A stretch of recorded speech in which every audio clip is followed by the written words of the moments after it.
I'm just looking for some. I can see a place there. Maybe there. No problem. I have fun.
Okay.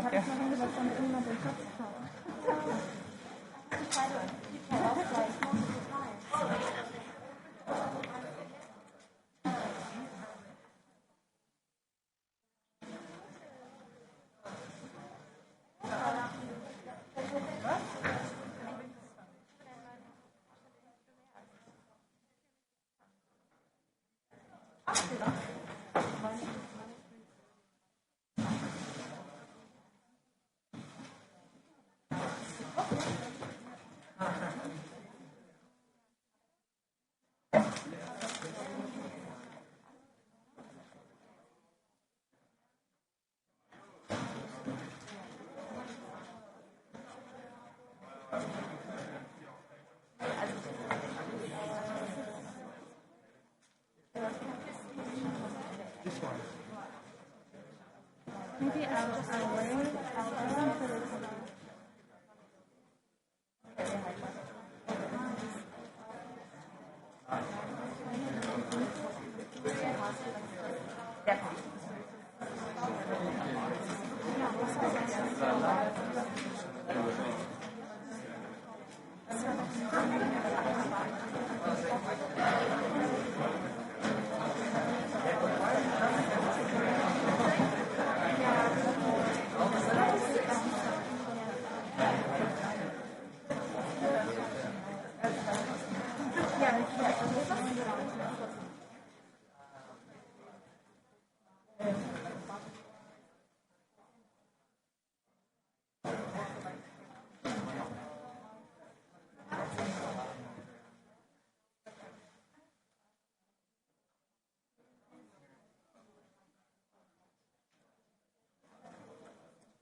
Is your internet being really slow all of a sudden? Sorry? Is your internet being really slow all of a sudden?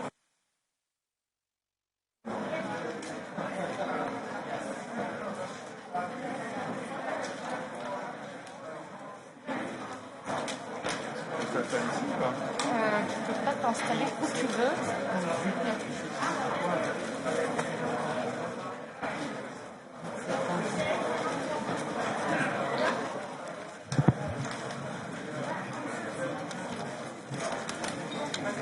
Dear IMCO committee members, dear members of the European Parliament, dear journalists, I would like to welcome Ms. Frances Haugen here in the European Parliament. Thank you for participating in this hearing. In this hearing, the IMCO committee and associated committees will listen to the testimony of Mrs. Frances Haugen, an expert in algorithmic product management and former employee of Facebook. Ms. Haugen disclosed thousands of internal documents that she collected while working for Facebook. The purpose of the hearing is to enable IMCO and associated committees to better understand the challenges posed by social media algorithms to online user safety, especially in the context of the Digital Services Act, which intends to regulate the provision of intermediary services and, in particular, to achieve a safe and trusted online environment for users. Firstly, before the hearing, I would like to ask representatives of the other committees to take the floor for opening remarks, 2 minutes per committee. And the first speaker in my list is Adrián Vázquez Lazara, Chair of Jury Committee, please.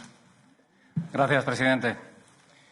Quiero comenzar mi intervención agradeciendo a la señora Haugen por estar hoy aquí y por el valor que ha demostrado por denunciar públicamente, primero en Estados Unidos y ahora aquí en el Parlamento Europeo, las malas prácticas de uno de los mayores gigantes tecnológicos del planeta.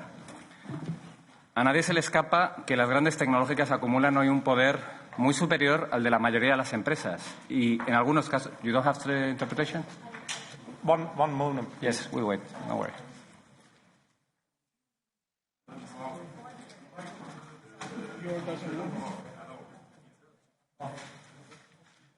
But we have technical questions. It's not only about Ms. Haugen, but other people say that there is no translation.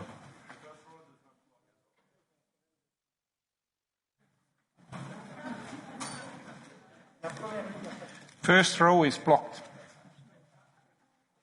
Why?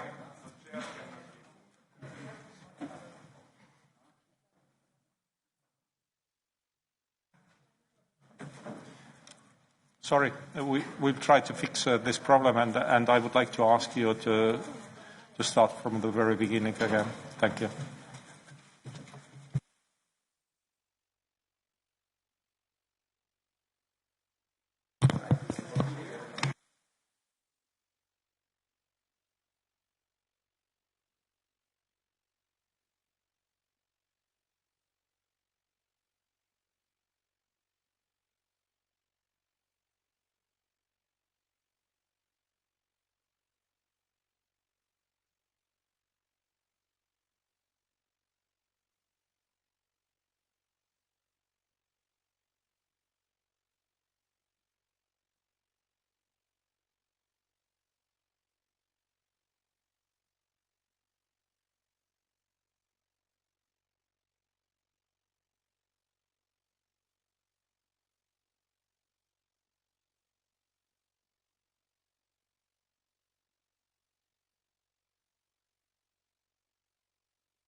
So, oh.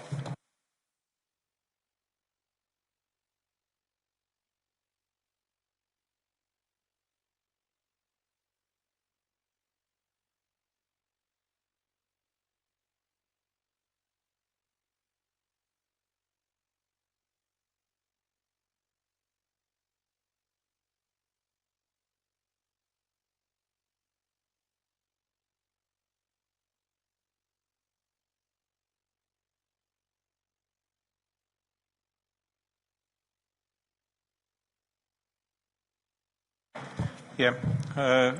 Sorry for this, but now it seems we can start really. So, Mr. Lázara, the floor is yours, please. Gracias, presidente. Me he venido aquí al final de la sala. Como decía, empezaba mi intervención dando las gracias a la señora Haugen por estar hoy aquí y por el valor de haber demostrado públicamente, primero en Estados Unidos y luego en la Unión Europea, y haber denunciado las malas prácticas de uno de los mayores gigantes tecnológicos que hay hoy en el planeta.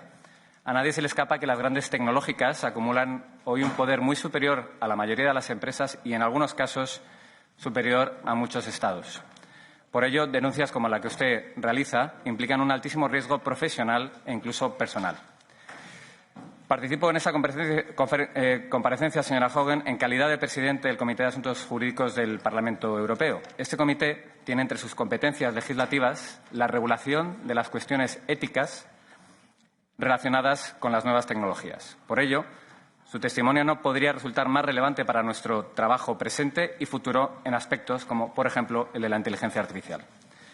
Su testimonio ha puesto de manifiesto que Facebook podría estar priorizando su beneficio como compañía sobre el bienestar de sus usuarios, incluso sobre la convivencia democrática en muchos países, especialmente al permitir que su algoritmo amplifique mensajes de odio, desinformación, noticias falsas o contenido profundamente dañino para adolescentes y niños. Algo que es probable, por desgracia, no sea exclusivo de esta empresa. Me preocupa pensar que es posible que la única diferencia entre las prácticas de otras grandes tecnológicas y las de Facebook sea que este último ha sido descubierto gracias al escándalo de Cambridge Analytica o a testimonios valientes como el suyo. Quisiera aprovechar, por tanto, esta intervención para preguntarla si considera que existe un riesgo real de que abusos y malas prácticas como los que hoy debatimos sean comunes a otras plataformas distintas a Facebook o incluso de que sean la norma general en las redes sociales. Muchas gracias. Thank you. Next, I would like to ask Juan Fernando López Aguilar to take the floor. Please, Juan, the floor is yours. Thank you, Chair. Good afternoon, Mrs. Haugen. I'm talking to you in my capacity as Chair of the Committee of Liberty, Justice and Home Affairs of the European Parliament, which has been engaged for a number of years by now in making laws on fundamental rights issues related files and the protection of personal data, most particularly. Privacy of users of platforms such as Facebook have therefore been a relevant element of discussion throughout the years in the LIBE Committee, which I have the honor to chair. Of course, we'll welcome you here, your testimony in this hearing on the negative impact on users of high-tech company products and business models, how EU digital rules can address these issues. Let me reassure you that we are very much engaged in the discussions around the Digital Services Act and Digital Markets Acts, providing an opinion on these matters. But the revelations that you have come up with are most troubling regarding the direct impact on users, but also not a potential, an actual attack on their fundamental rights. But this is not the first time we see ourselves facing this kind of situation. 3 years ago, we put in place a number of hearings on the abuses discovered regarding Cambridge Analytica proceedings and revelations. In its resolution at the time, this European Parliament stated that data, analysis and algorithms have an increasing impact, I'm quoting, on the information made accessible to citizens, and that such techniques, if misused, and they are actually misused, I add, may endanger fundamental rights to information as well as media freedom and pluralism. So your revelations are confirming that we have reached some kind of a high point, a peak, where the fundamental rights of users are at stake. We see the impact of these algorithms exploiting mental health of teenagers, micro-targeting and impinging on people's fundamental rights, but not only for commercial purposes, but also for political political targeting, political purposes. So as it appears by now that self-regulation by the companies themselves is failing, utterly failing, the simple question would be, what is your assessment on the revelation on these proceedings by Facebook and the kind of regulation safeguards that you would like to see fit for the future, particularly at the disposal of the European Parliament field of action? And would you think that the current proposal at EU level is something of relevance?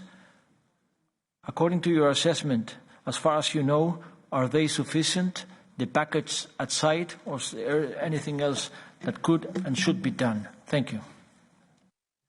Thank you. Next, I would like to ask Raphael Glucksmann to take the floor, please.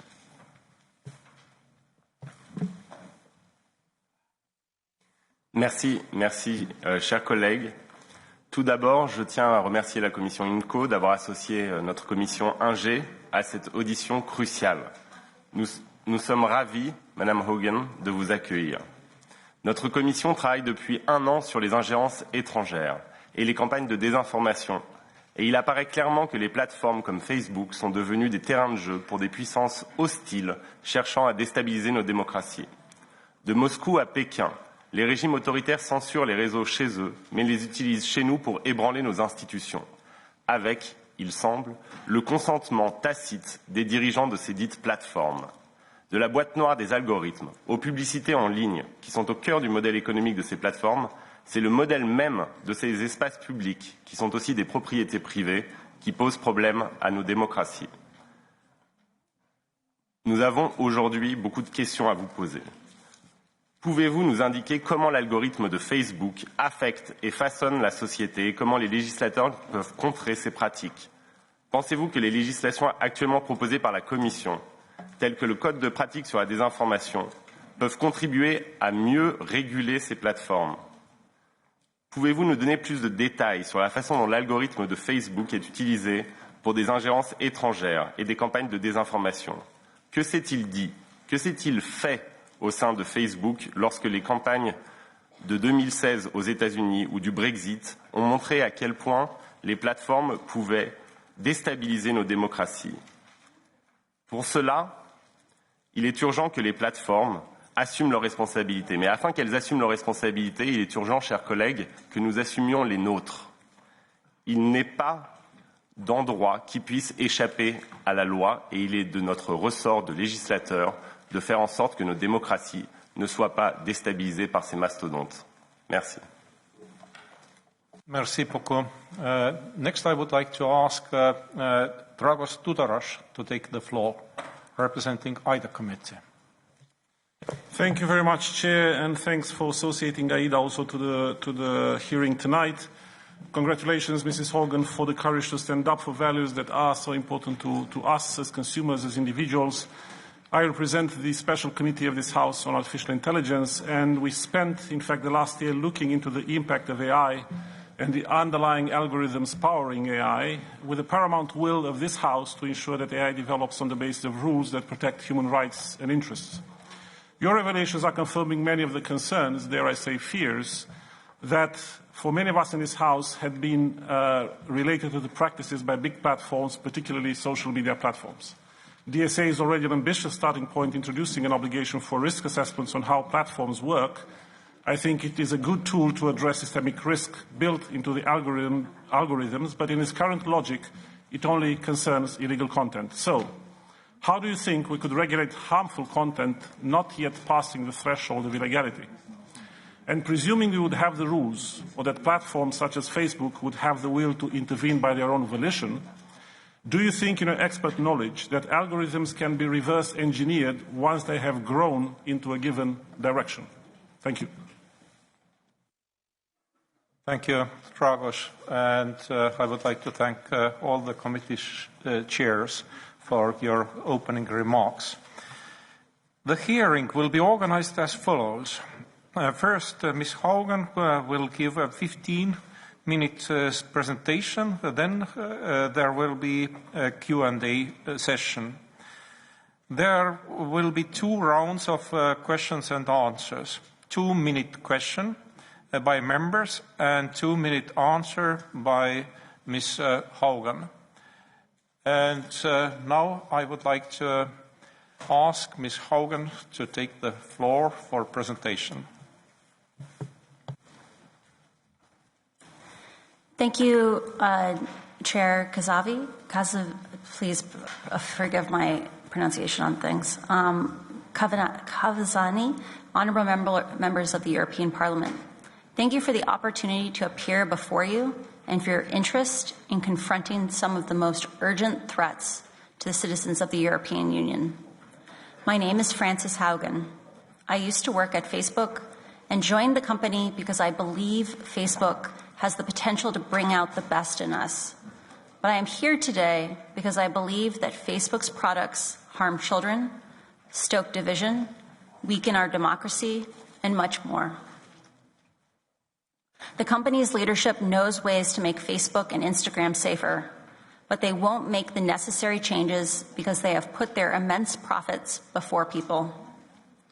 The consequences are severe. The Facebook platform today damages the health and safety of our communities and threatens the integrity of our democracies. Rising to meet these challenges won't be easy, but democracies must do what they have always done when the actions of commerce conflict with the interests of the people and society as a whole. Democracies must step in and make new laws. I am grateful that the European Union is taking this very seriously. The Digital Services Act that is now before this Parliament has the potential to be a global gold standard. It can inspire other countries, including my own, to pursue new rules that would safeguard our democracies. But the law has to be strong and its enforcement firm. Otherwise, we will lose this once-in-a-generation opportunity to align the future of technology and democracy. My analysis and explanation of the documents in my disclosure is grounded in more than the time I spent at Facebook. I have worked as a product manager at large tech companies since 2006, including Google, Pinterest, Yelp, and Facebook. My job has largely focused on algorithmic products like Google Plus Search and recommendation systems like the one that powers the Facebook newsfeed. Working at 4 major tech companies that operate different types of social networks, I have been able to compare and contrast how each company approaches and deals with different challenges. The choices being made by Facebook's leadership are a huge problem for children, for public safety, and for democracy. That's why I came forward. And let's be clear, it doesn't have to be this way. We are here today because of deliberate choices Facebook has made. I joined Facebook in 2019 because someone close to me was radicalized online. I felt compelled to take an active role in creating a better, less toxic Facebook. During my time at Facebook, first working as the lead product manager for civic misinformation and later on counter-espionage, I saw that Facebook repeatedly encountered conflicts between its own profits and our safety. Facebook consistently resolved these conflicts in favor of its own profits. The result has been a system that amplifies division, extremism, and polarization. It undermines societies around the world. In some cases, this dangerous online talk has led to actual violence that harms and even kills people. In other cases, their profit-optimizing machine is generating self-harm and self-hate, especially for vulnerable groups like teenage girls. These problems have been confirmed repeatedly by Facebook's own internal research. This is not simply a matter of some social media users being angry or unstable. Facebook became a $1 trillion company by paying for its profits with our safety, including the safety of our children. And that is unacceptable. I believe what I did was right and necessary for the common good. But I know Facebook has infinite resources which it could use to destroy me. I came forward because I recognized a frightening truth. Almost no one outside of Facebook knows what happens inside of Facebook. The company's leadership keeps vital information from the public, the U.S. government, its shareholders, and governments around the world. The documents I have provided prove that Facebook has repeatedly misled us about what its own research reveals about the safety of children, its role in spreading hateful and polarizing messages, and so much more. The right answer to this emergency is new rules and standards. The EU's Digital Services Act has a huge potential. It does not try to delete this problem with content regulations. It takes a content-neutral approach to address the systemic risks and harms of the overall business model, and I strongly support this approach. There's much to say about this legislation, but I want to highlight 3 issues that are critically important based on my experiences. First, risk assessments and access to privacy-aware data streams. Second, comprehensive rules and standards for the business model. Third, the danger of loopholes and exemptions. I'll address these 3 in turn. At the core of the problems we face right now is that no one can understand Facebook's destructive choices better than Facebook, because only Facebook gets to look under the hood. Facebook cannot remain the judge, jury, prosecutor, and witness. So, a critical starting point for effective regulation is transparency. Full access to data for research not directed by Facebook. We need more experts studying these problems, and they must have all the data they need to do it. It is critical to get this right, and the devil will be in the details. For example, if you write a broad exemption for transparency for anything classified as a trade secret, the companies will say everything is a trade secret. Facebook would still operate in the dark, continuing to make choices that go against the common good.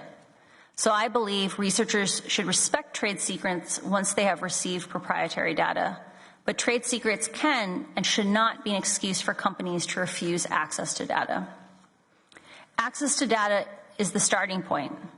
It's what permits researchers and regulators to assess risks and harms of the whole system of profiling, targeting, and engagement-based ranking. The evidence in my disclosures to the SEC make clear that engagement-based ranking systems are one of the root causes for some of the greatest systemic risks that social media poses to our societies. This is a system-level problem. This is why new rules must not be limited to illegal content, but must also include the recommendation of content that violates a platform's terms and conditions. Using content-neutral tools, the DSA should force platforms to take responsibility for the risks beyond the spread of illegal content, such as manipulation of elections, the explosive spread of disinformation, or the harms of teenage mental health. The heart of this legislation lies in the strength of Articles 26 and 27. This brings me to my 3rd point. I have read with great interest that there are efforts to exempt news media content from the rules of the DSA. But if you're going to make content-neutral rules, then they must really be neutral. Nothing is singled out and nothing is exempted. Let me be very clear. Every modern disinformation campaign will exploit news media channels on digital platforms by gaming the system. If the DSA makes it illegal for platforms to address these issues, we risk undermining the effectiveness of the law. Indeed, we may be worse off than today's situation. If you get the DSA right for your linguistically and ethnically diverse 450 million EU citizens, you can create a game changer for the world. You can force platforms to price in societal risk to their business operations, so the decisions about what products to build and how to build them is not purely based on profit maximization. You can establish systemic rules and standards that address risks while protecting free speech. And you can show the world how transparency, oversight, and enforcement should work. Let's not forget, we have stood at these crossroads before. When tobacco companies claimed that filtered cigarettes were safer for consumers, it was possible for scientists to independently invalidate that this marketing message, because it was just a marketing message, and confirmed that, in fact, they still posed a serious threat to human health. They were actually, in fact, more toxic than unfiltered cigarettes. But today, we can't make this kind of independent assessment of Facebook.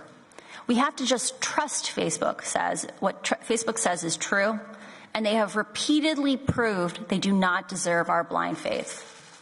Trust is earned, it's not just given. Facebook's regulators can see some of the problems, but they are kept blind to what's causing them and thus can't craft specific solutions. They can't even access the company's own data on product safety, much less conduct an independent audit. How is the public supposed to assess if Facebook is resolving conflicts of interest in a way that is aligned with the public good if it has no visibility and no context into how Facebook really operates? This must change. Dear members of Parliament, there is a lot at stake here. You have a once-in-a-generation opportunity to create new rules for our online world. A safer, more enjoyable social media is possible. If there are only two things that everyone takes away from these disclosures, it should be, first, Facebook chooses profit over safety every day. And without bold action from lawmakers, this will continue. The second is that Facebook has exploited its ability to hide the actual behavior of the platform to allow our safety to decay to an unacceptable level. If Facebook is allowed to continue to operate in darkness, we will only see escalating tragedies as a result. I came forward at great personal risk because I believe we still have time to act, but we must act now. Thank you.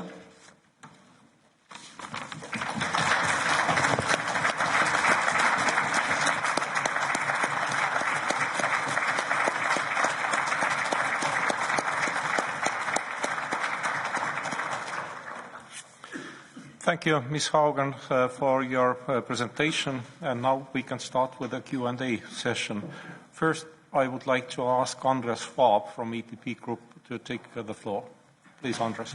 Ja, vielen Dank, Herr Vorsitzender. Ich werde es auf Deutsch machen. Deswegen möchte ich Frau Haugen zunächst begrüßen und darum bitten, dass sie die Kopfhörer aufsetzt. Sie haben ja, Frau Haugen, jetzt sehr, sehr interessant auch darüber berichtet, wie Sie in anderen Firmen, nicht nur bei Facebook, mit algorithmischen Prozessen betraut waren und welche Mechanismen dabei eine Rolle spielen.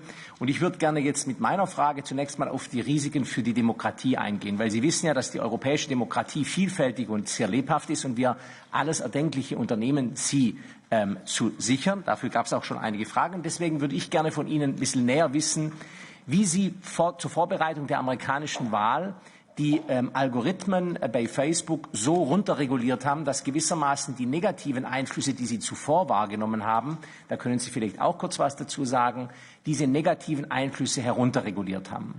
Denn um es kurz zu machen, es ist natürlich ein Eingriff in bestehende Prozesse, auch wenn wir als Abgeordnete nicht der Auffassung sind, dass die Demokratie über privatwirtschaftliche Terms and Conditions geregelt werden kann, ist es trotzdem so, dass die Nutzer einen unterschiedlichen Eindruck bekommen haben vor dem Eingriff durch die Firma und nach dem Eingriff durch die Firma. Und mich würde einfach von Ihrer Seite aus sehr interessieren, welche Veränderungen stattgefunden haben und wie dadurch die Meinungsfreiheit, aber möglicherweise eben auch das Nutzerverhalten insgesamt und auch die wirtschaftlichen Interessen der Beteiligten sich verändert haben. Darüber würde ich gerne etwas wissen und dann vielleicht auch aus Ihrer Sicht ein Kommentar, welche Auswirkungen damit für die Meinungsfreiheit und für die Demokratie insgesamt verbunden sind. Vielen Dank, dass Sie heute da sind. Thank you, Andreas. Ms. Haugen, please.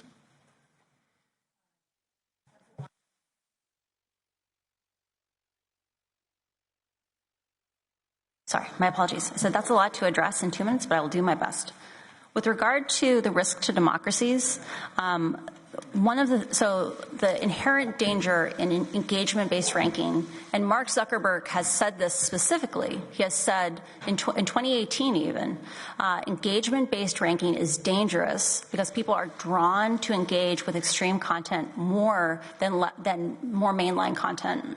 When that happens, effectively, we give a much larger fraction of the public forum to the most extreme, the most polarizing, the most divisive content.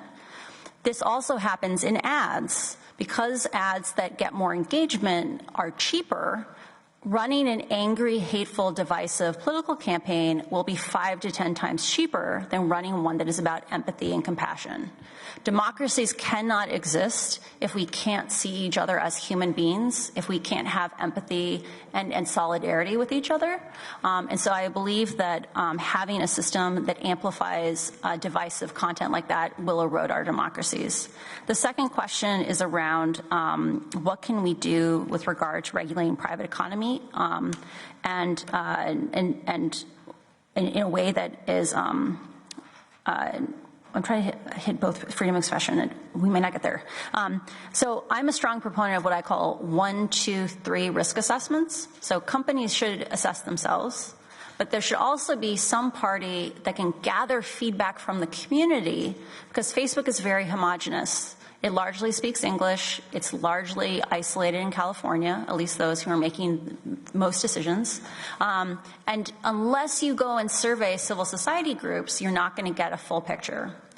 The 3 is Facebook should have to articulate how it will solve those harms, because it has gotten into a rut where every time something is exposed, all they do is say, we're so sorry, this is really hard, we're working on it. We need to change our relationship with these platforms where they have to actually articulate what the plan is for fixing them, and they should have to disclose aggregate privacy-sensitive data so that we can independently see, are they actually making progress on those concerns. I think that is probably the most flexible way of regulating a private company, because it can happen and be dynamic over and over again. The concerns of today and the concerns of 5 years ago will be different concerns. And as long as we have that kind of framework where the community's involvement is in place, in addition to the needs of just the company, I think there's a way of covering more of those issues. Thank you. Now I would like to ask Christel Schaldemose to take the floor, please. Thank you so much, and a great thanks to you, Ms. Haugen, for being here today. I'm really happy that you took our invitation and came. It's very timely for the work we do on the DSA. And I agree with you that this is a historic moment. We have a chance, we have a historic opportunity to do something for regulating and maybe take back control to society from the big tech companies. Thank you for all your statements. I would like to discuss a little bit about how we modernize the liability rules. You also said it in the Congress that, you know, in the United States you have Section 230 and giving the tech companies immunity from civil liability, and we have the same in the e-commerce. They are exempted from liability, the platforms. But when you talk about 1, 2, 3, you kind of send a signal that you want the platforms to become liable, accountable for their algorithms and how they work. So could you maybe give us your suggestions on how we could make them liable or accountable at least? Because I think this is key. Of course, they should not be liable for what I put on Facebook, but how they use what I put on Facebook, I think that could be important for them to be. So that I would be happy to hear about that. And I think that's the most important thing, so I will give you more time to answer instead of using all my time. Thank you. Thank you, Christel. Please, Ms. Haugen. The question of how to increase the accountability of these platforms is a very important one.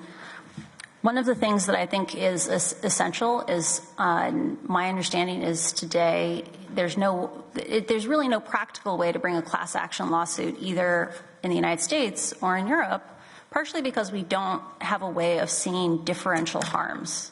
When you think about mandatory data, there are ways to segment the population that are privacy sensitive. I worked on some of these, where you produce cohorts and you can report stats in an aggregated way on differential harms per population. So what we found in the case of COVID misinformation was that 4% of the population received 80% of all the COVID misinformation.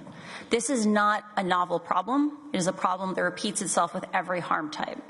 So I think one thing is, if you want to hold the platforms accountable for, say, some children being overexposed to self-harm content, there has to be a way for us to get information on that concentration of harm. Because like I said, every harm type has these kinds of problems because of how the algorithms push people towards homogeneity. I think the second question on liability is around responsibility. I'm a strong proponent that, so one of the repeated things we hear from Facebook is that no person can be held accountable for any decision that happens on the platform, that committees of people decide everything. I think requiring that a name should be associated with every change would actually radically change the culture of Facebook. Because today, people hide behind that unified front, and it means that no one stands up for what's right because no one will ever have it traced back to them. I think the last question is around things like executive liability.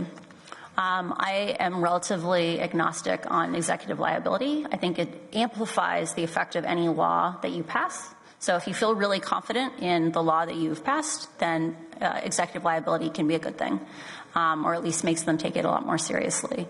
But at the same time, if the law is not good, it can cause counter effects and side effects. So I'm not a lawmaker. It's probably beyond my scope to weigh in on that. Thank you. Next, I would like to ask Tita Shorantsova to take the floor. Tita, the floor is yours, please. Thank you very much, Mr. Chair, and thank you, Mrs. Haugen. You worked at a unit for civic integrity, as you mentioned, and you also said in one of your interviews that dissolving that unit was the sign that Facebook was not interested in fighting disinformation. In the Digital Services Act, which I understand you read and you are aware of all the details, we have now different articles both on risk assessment, mitigation of risks, independent audit, enforcement mechanism. So it would make actually mandatory that Facebook would have such a unit and will have to act against disinformation and harmful content, which is something, to my knowledge, which is not required and is not a proposal in the US. But at the same time, in our proposal, as it is drafted, it will be still Facebook itself that will choose the ways how to mitigate the risk. Do you think this is a good approach? Or do you think we should have perhaps national regulators to manage such a massive, complex system? Thank you. Thank you. Ms. Haugen, please. I feel fairly strongly that the role for regulators is to make sure that Facebook has to follow at least a certain amount of the rules of the road. So this is less so a thing of saying you must do X, Y, Z in terms of how to change your platform, but is more so, if we have like a 1, 2, 3 approach, that they have to, take an input from lots of community groups in a way that is not filtered by Facebook itself, or that they have to report on statistics that would allow us to see have they actually made progress on what they said was the solutions. I'm a strong proponent also for criteria on what is a rigorous enough solution. Like it has to be a good faith plan on how will you solve these things. I think it will be difficult to have a regulator that mandates specific changes, partially because anytime you draw a fence, companies figure out how to run around the fence. And so having something dynamic like a risk assessment process is important. But the secondary thing is I feel strongly that part of why regulators should be gathering that, forcing platforms to disclose that data or forcing them to disclose their harms publicly is right now people never get a fair chance to assess if they want to use these products. Right? Facebook, because they have misled us over and over again, people's dignity is being violated because they are exposed to harms that they are told don't exist. Right? And that's not fair or just. I also think that if you have auditors that are paid for by Facebook, you will run into problems with auditors will want to get hired again, and if they are paid by Facebook, they will likely not do as thorough a job as is necessary. So having the ability for the public to see risk assessments is actually quite important for consumers to be able to have informed choices. Thank you. Thank you. Next, I would like to ask Alexandra Geze to take the floor, please. Thank you, Chair, and thank you, Mrs. Haugen, for being here today, for coming forward. I think I can speak on behalf of almost all my colleagues saying that we're extremely grateful to you for that, and you're doing that at great personal risk, and we really appreciate. I have two questions. You have stressed the importance of access to data for civil society. Do you think the current wording in the DSA, which under certain circumstances allows for access for vetted academic researchers only, is enough? Or do you think we should also give access to NGOs and investigative journalists, for example, under certain conditions, and you might want to outline those conditions and those processes? That's the first question. And my second question is, you have been an advocate for strong regulation that is needed to make sure Facebook doesn't continue to harm society. But we all know that regulation needs to be enforced to be effective. What kind of enforcement do you think we need? Will national oversight in 27 member states be able, will those agencies be able to recruit enough experts? Or do you think a European enforcement agency with a strong center of competence for systemic risks should be established? Would that be a way to make sure that the DSA really has teeth and that Europe could become a beacon for the world in digital regulation? Thank you so much. Thank you. Ms. Haugen, please. I think this question does a great job of highlighting the importance of having an ecosystem of both analysts and an ecosystem of people proposing solutions is so important.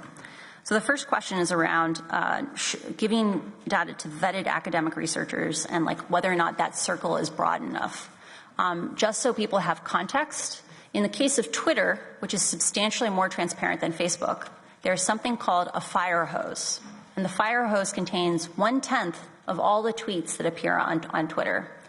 There are easily 10 to 20,000 analysts around the world that analyze this public data. And because they have access to it, they find things like influence operations, information operations, being run by foreign actors like Russia. A huge fraction of those operations that exist on Facebook were caught, not on Facebook, they were caught on Twitter. And when people looked at those accounts, they found identical accounts on Facebook.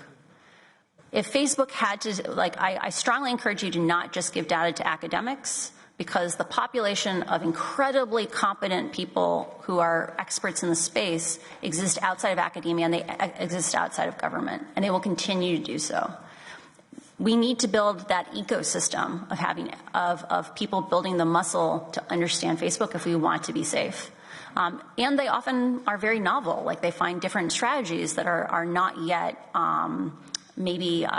have reached academia.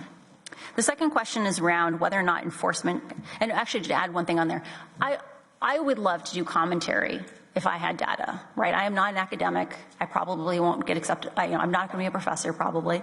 But you want to be able to have people like me who have the expertise from inside of companies to then illustrate patterns with public data. The last question is on member states.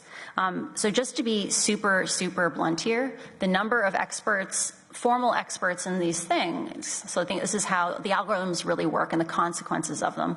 There are very, very few in the world because you can't get a master's degree in it, you can't get a PhD in it, you have to go work for one of these companies and be trained up internally. And I sincerely worry that if you delegate this functionality to 27 member states, you will not be able to get critical mass in any one place.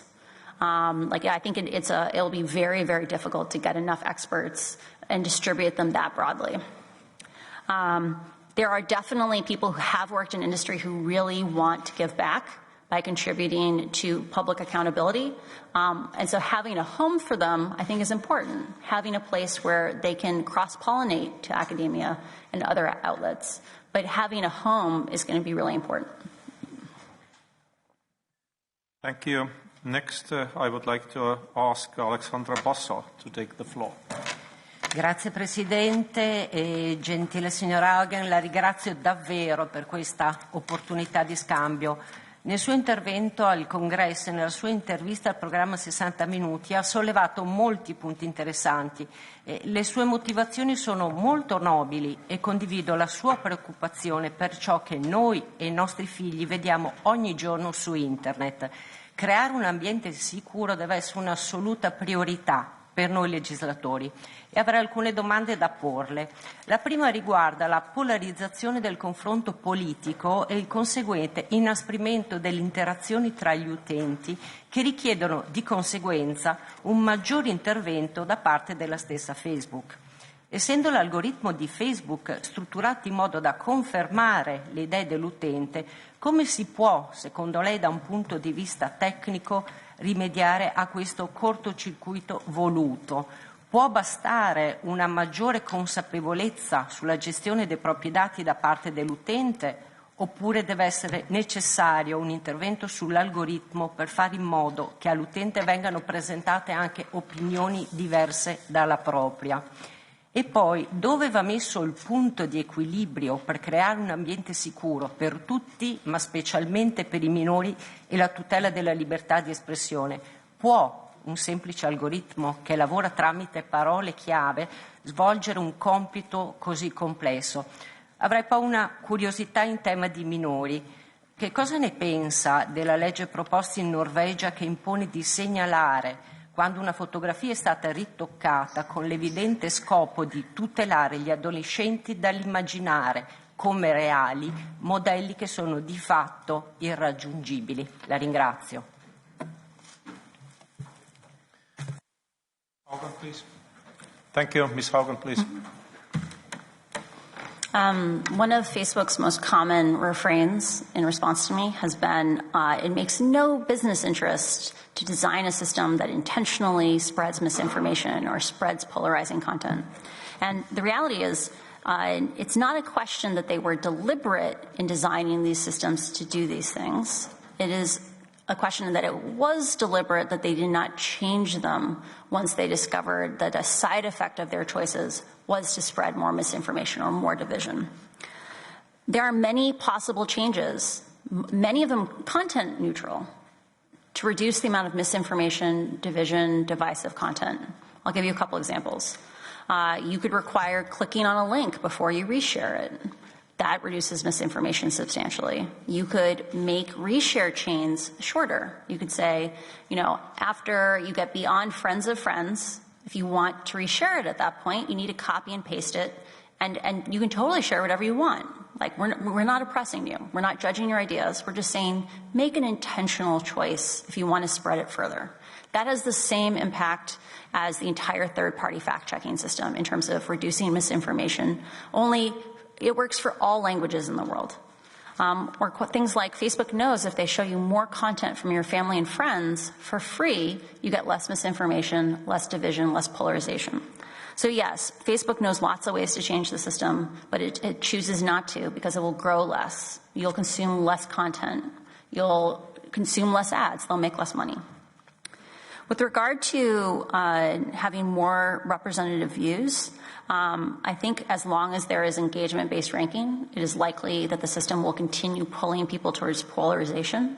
Facebook has run the same experiment over and over again where they have a brand new account, no friends, no interest, and they follow just a few mainline interests. So maybe they're center-right or they're center-left. And the thing that happens every time, or it's things like healthy eating. And every time, if you just engage with the recommendations Facebook gives you, it keeps getting more and more extreme. In the case of politics, it leads to content about killing your opposition or white genocide, crazy ideas. For that healthy eating one, it leads you to anorexia content. So there's a real thing of we need to be thinking about, it's not bad people or bad ideas. It's about a system that is biased towards spreading the most extreme ideas. That's the real problem. And then lastly, with regard to the Norwegian law, I'm not familiar with this, and I don't know what modified means. And so unfortunately, I can't comment on it. But I'm happy to later. Thank you. The next speaker is Kosma Zlotowski. Kosma, the floor is yours. Thank you very much. I will speak in Polish. Wiemy już bardzo wiele o wpływie platform internetowych na szerzenie dezinformacji i promowanie treści budzących negatywne emocje i konflikty.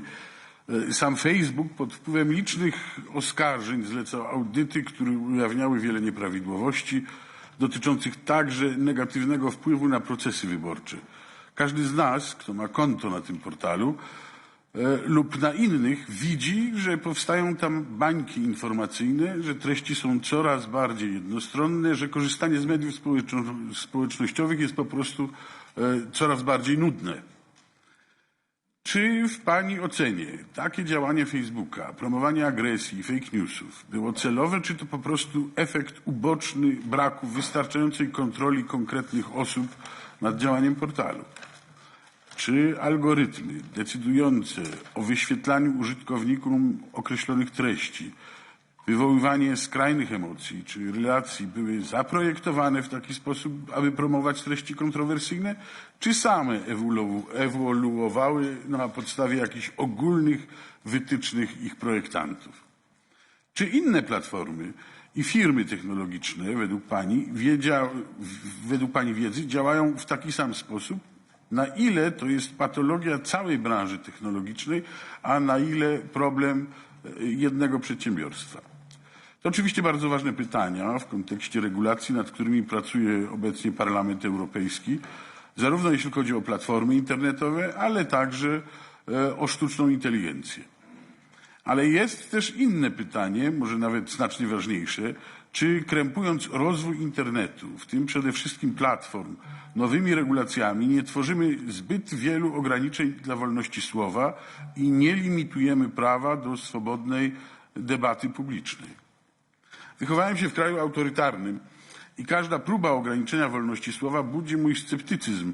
Internet miał być przecież przestrzenią wolności. Czy Pani zdaniem naprawdę jedyny wybór, jaki mamy, to wybór między ograniczeniami tej wolności przez monopole platform, a jej ograniczeniem przez organy władzy publicznej? I czy w końcu nie prowadzi to do czegoś, co można by nazwać demokracją emocji? Dziękuję bardzo. Thank you, Cosma. Ms. Haugen, please.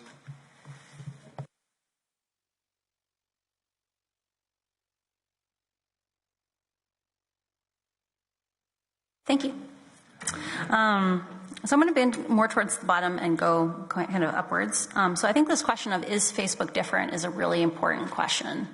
Facebook is substantially less transparent than other large platforms, and I think that plays out in that they make less responsible decisions as a result. So I'll give you a concrete example. Google knows their results can be downloaded and that people analyze them. And as a result, they take action. They remove toxic content because they know that people are watching. They also staff engineers who work on search to explain search to people. Twitter knows that people are analyzing the what tweets are getting distributed.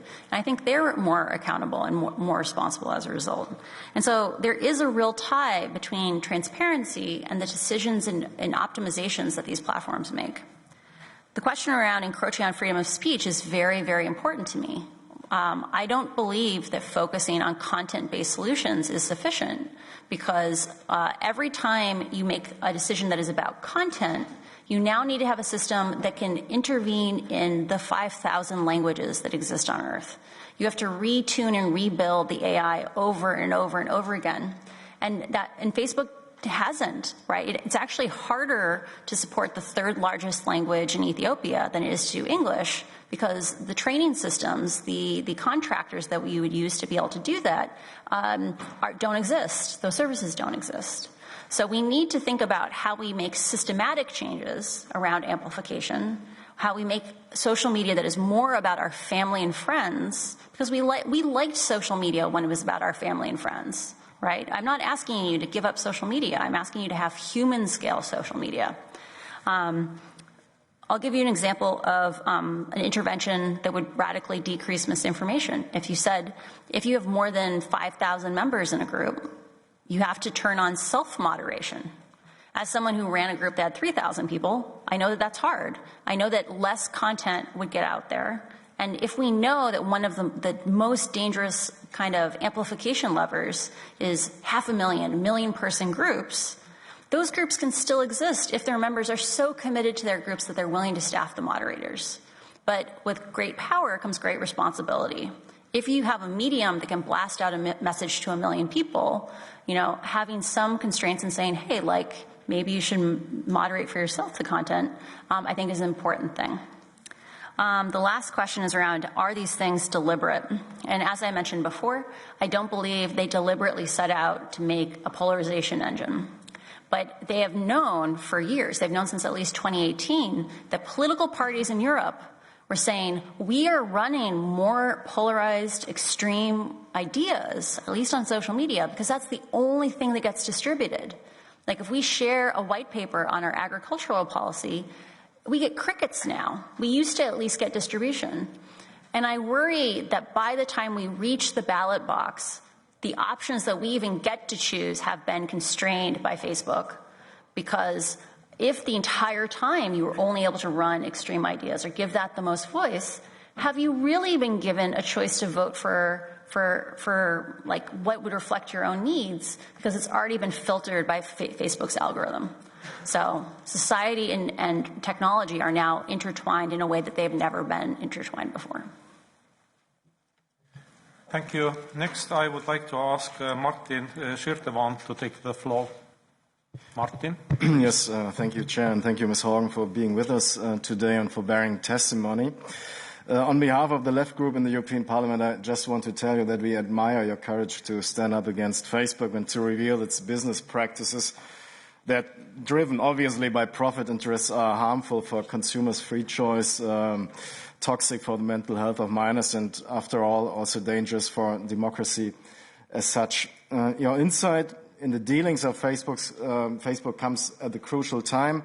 As you know, we are, as European lawmakers, now working on a hopefully strong regulation for big tech and working on reining in their monopolistic position related harmful business models. And let me just add very briefly 2 more aspects to what has been said so far. Firstly, I'd like to know if you have ever gained knowledge of decisions taken by the Facebook management or maybe even by Mark Zuckerberg personally that were tailor-made when it comes to the European Union. Have there been decisions taken with special focus on elections taking place in the European Union or elsewhere in Europe? Any decisions targeting, in particular, European consumers? And if so, what were these decisions?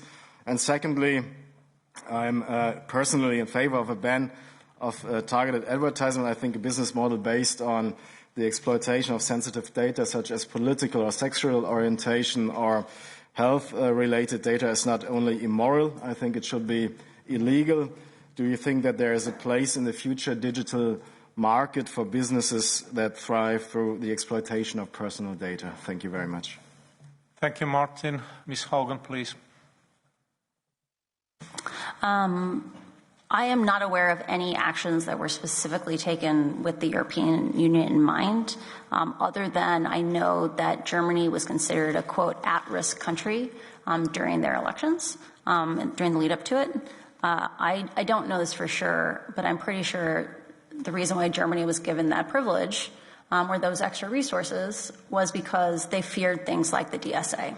Right? The other countries on the Atlas that were tier 1 and the at-risk countries are places where, there's people actively killing each other. And so it shows that Facebook invests resources for safety, not based on equity, right? Every election in Europe is important. They should all get supervision with regard to influence operations or things like that. Facebook should have to staff enough security personnel that that's possible. Because right now, those functions are all hidden, and how much they're willing to invest in those is hidden. With regard to targeted ads, I'm a strong proponent that people should be allowed to make choices with regard to how they are targeted, and I encourage prohibiting dark patterns that force people into opting into those things.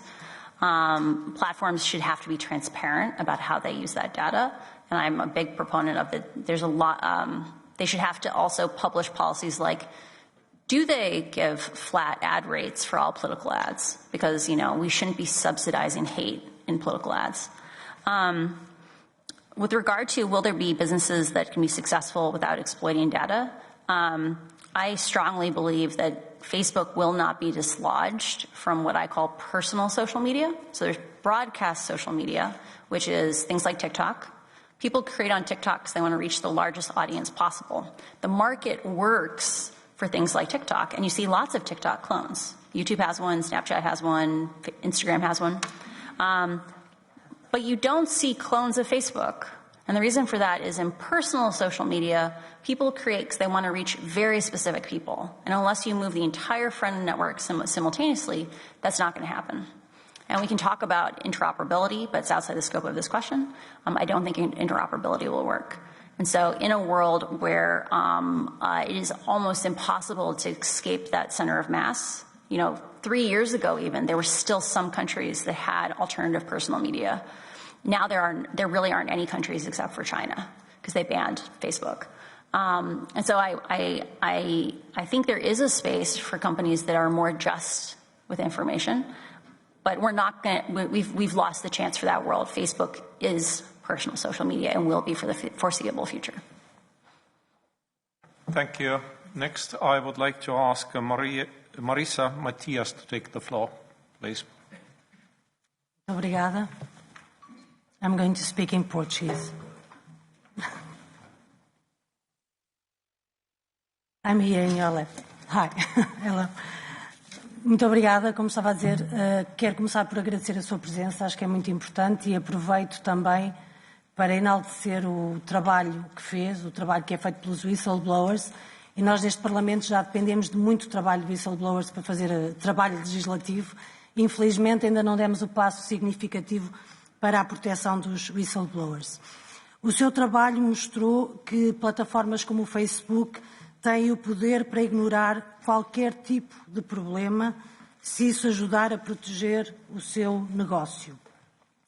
Mostrou também que o Facebook sabia do que se passava, mas decidiu não atuar. Mostrou ainda, entre outras coisas, que o modelo de negócio do Facebook foi um dos responsáveis pelo genocídio no Myanmar. Há várias opções a serem discutidas neste momento no Parlamento Europeu para responsabilizar as plataformas. Entre elas estão os sistemas automatizados de controle. Nós sabemos que estes sistemas comportam riscos, nomeadamente os riscos de manipulação e de censura. Na sua opinião, é possível um sistema automatizado de controle de conteúdos distinguir a diferença entre conteúdos ilegais e idênticos e semelhantes? Admite que um controle a posteriori com supervisão humana seja a única resposta viável ou vê outras alternativas? Há também uma outra questão, uma discussão que estamos a ter, que tem a ver com as responsabilidades individuais na gestão das próprias plataformas. Voltando ao caso de Myanmar, acha que é possível que em situações desta dimensão possam ser os cidadãos individualmente a encontrar medidas para se defender e se proteger? Eu não estou a falar da participação dos cidadãos, estou completamente de acordo com a participação dos cidadãos e que eles sejam ouvidos. Mas uma coisa é a participação, outra coisa é terem a responsabilidade de controlar e é sobre isso que gostaria de saber a sua opinião. Muito obrigada. Thank you. Ms. Haugen, please.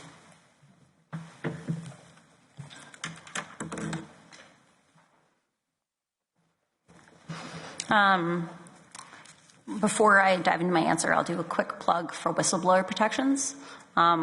We will only need whistleblowers more in the future, right, unless we have substantially more transparency into technology as a whole. And remember, the DSA is going to cover platforms online. It's not going to cover self-driving cars. It's not going to cover other systems that might be harmful.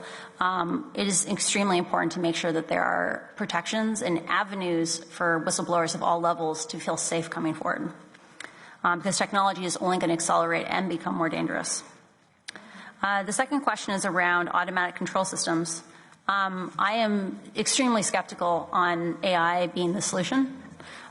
This is because it is very difficult to, AI is not actually intelligent. It is, I've heard the metaphor that AI is like having 1 million first graders solve a problem. If 1 million first graders together can solve it, AI will be great for you. But if it requires context and understanding of a larger sphere, AI is very bad at that. And we see this over and over again in Facebook's own documents. Things like counterterrorism speech being consistently labeled terrorism speech. And that's because the words are similar. They don't understand the nuance and the context. I'm a strong proponent that Facebook should have to disclose all of its safety systems in terms of, are you looking for terrorism content? Are you looking for self-harm? Are you looking for hate speech? What are those systems? And they should have to disclose which languages they exist in. And they should have to disclose the performance of those systems per language. Because the reality is, even when they say they implement it in something other than English, often they don't do a good job of having it actually be performant. And so requiring things like disclosing 1,000 samples at each score percentile would give us an ability to come in and say, wow, your terrorism detector is stripping all the counterterrorism out. And you see this over and over again. In the case of Myanmar, I was asked by a journalist who had read through the documents, he said, how is it possible that there is no misinformation classifier in Myanmar, like a system for labeling what is misinformation? And it's because Facebook hasn't really invested in third-party fact-checking there. Like, it's difficult for them to have a misinformation classifier. So this question of, can automatic systems be the solution? I think you have to make these platforms smaller, more human scale, slower, because that will automatically reduce a lot of the harmful content. And if you focus on these automatic systems, they will not work for the most ethnically diverse places in the world, with linguistically diverse places in the world, which are often the most fragile. I guarantee you there's a lot of languages, even in Europe, that have no safety systems, or they have a very minimal number of safety systems for this reason. The last question on individual responsibility. I'm a strong proponent of every change should have to have a name associated with it, because Facebook has hidden behind its collaborative culture to remove responsibility from anyone. They say committees make the choices, not individuals. And even the action of saying you just have to have a name on each change, because someone needs to be able to stand up and say, I believe in this thing. Because today, like, that culture of a lack of accountability means people also don't push back. They just go with the flow. Thank you. Next, I would like to ask Axel Voss to take the floor. Axel, the floor is yours, please. Thank you, but I would also like to speak in German. Frau Haugen, recht herzlichen Dank für Ihr Kommen und auch von meiner Seite nochmal die Hochachtung für Ihren Mut, den Sie zeigen.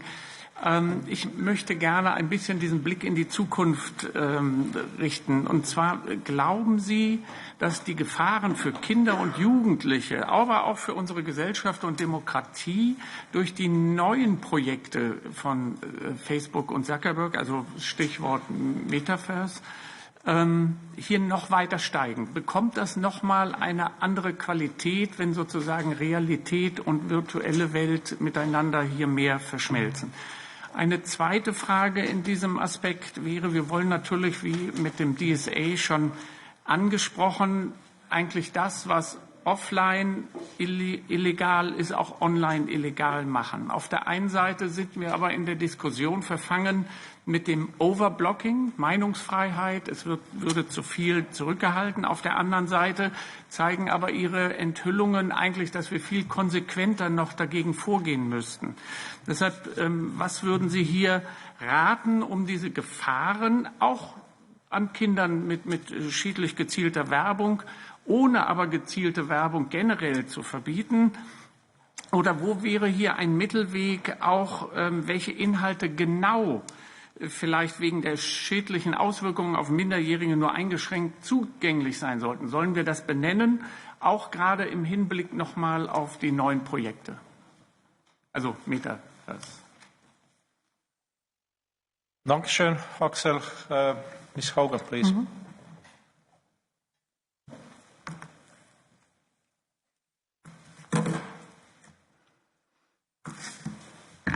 With regard to the change of name for Facebook from Facebook to Meta, I am extremely concerned about Meta and the metaverse, partially because I think it illustrates a meta problem of Facebook, which is they really like to move on.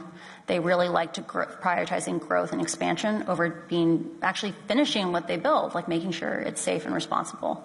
So the fact that they can afford 10,000 more engineers to build video games, when they allegedly can't afford to have 10,000 engineers working on our safety, I find that unacceptable, and I find it unconscionable. With regard to what the direct harms will be of metaverse, not just these, zero-sum things, I am very concerned about having lots and lots more sensors in our homes and our offices, because, to do a lot of this metaverse stuff, you have to actually expose yourself a lot more. And Facebook has demonstrated that they lie anytime it's useful to them. And so the idea that we're supposed to fill our homes and offices with lots more sensors from a corporation that is not transparent and we have no transparency into, I think is a bad idea. Along with that, in the case of workplaces at least, people often don't get to opt in on what technology is used by their employer. So if someone says, hey, I've read up on this, I don't feel safe having Facebook have even more data on me. If your employer says, oh, well, we're a metaverse company, you have to accept that this is how we do how we do meetings, there's no consent there. And I think that also is dangerous.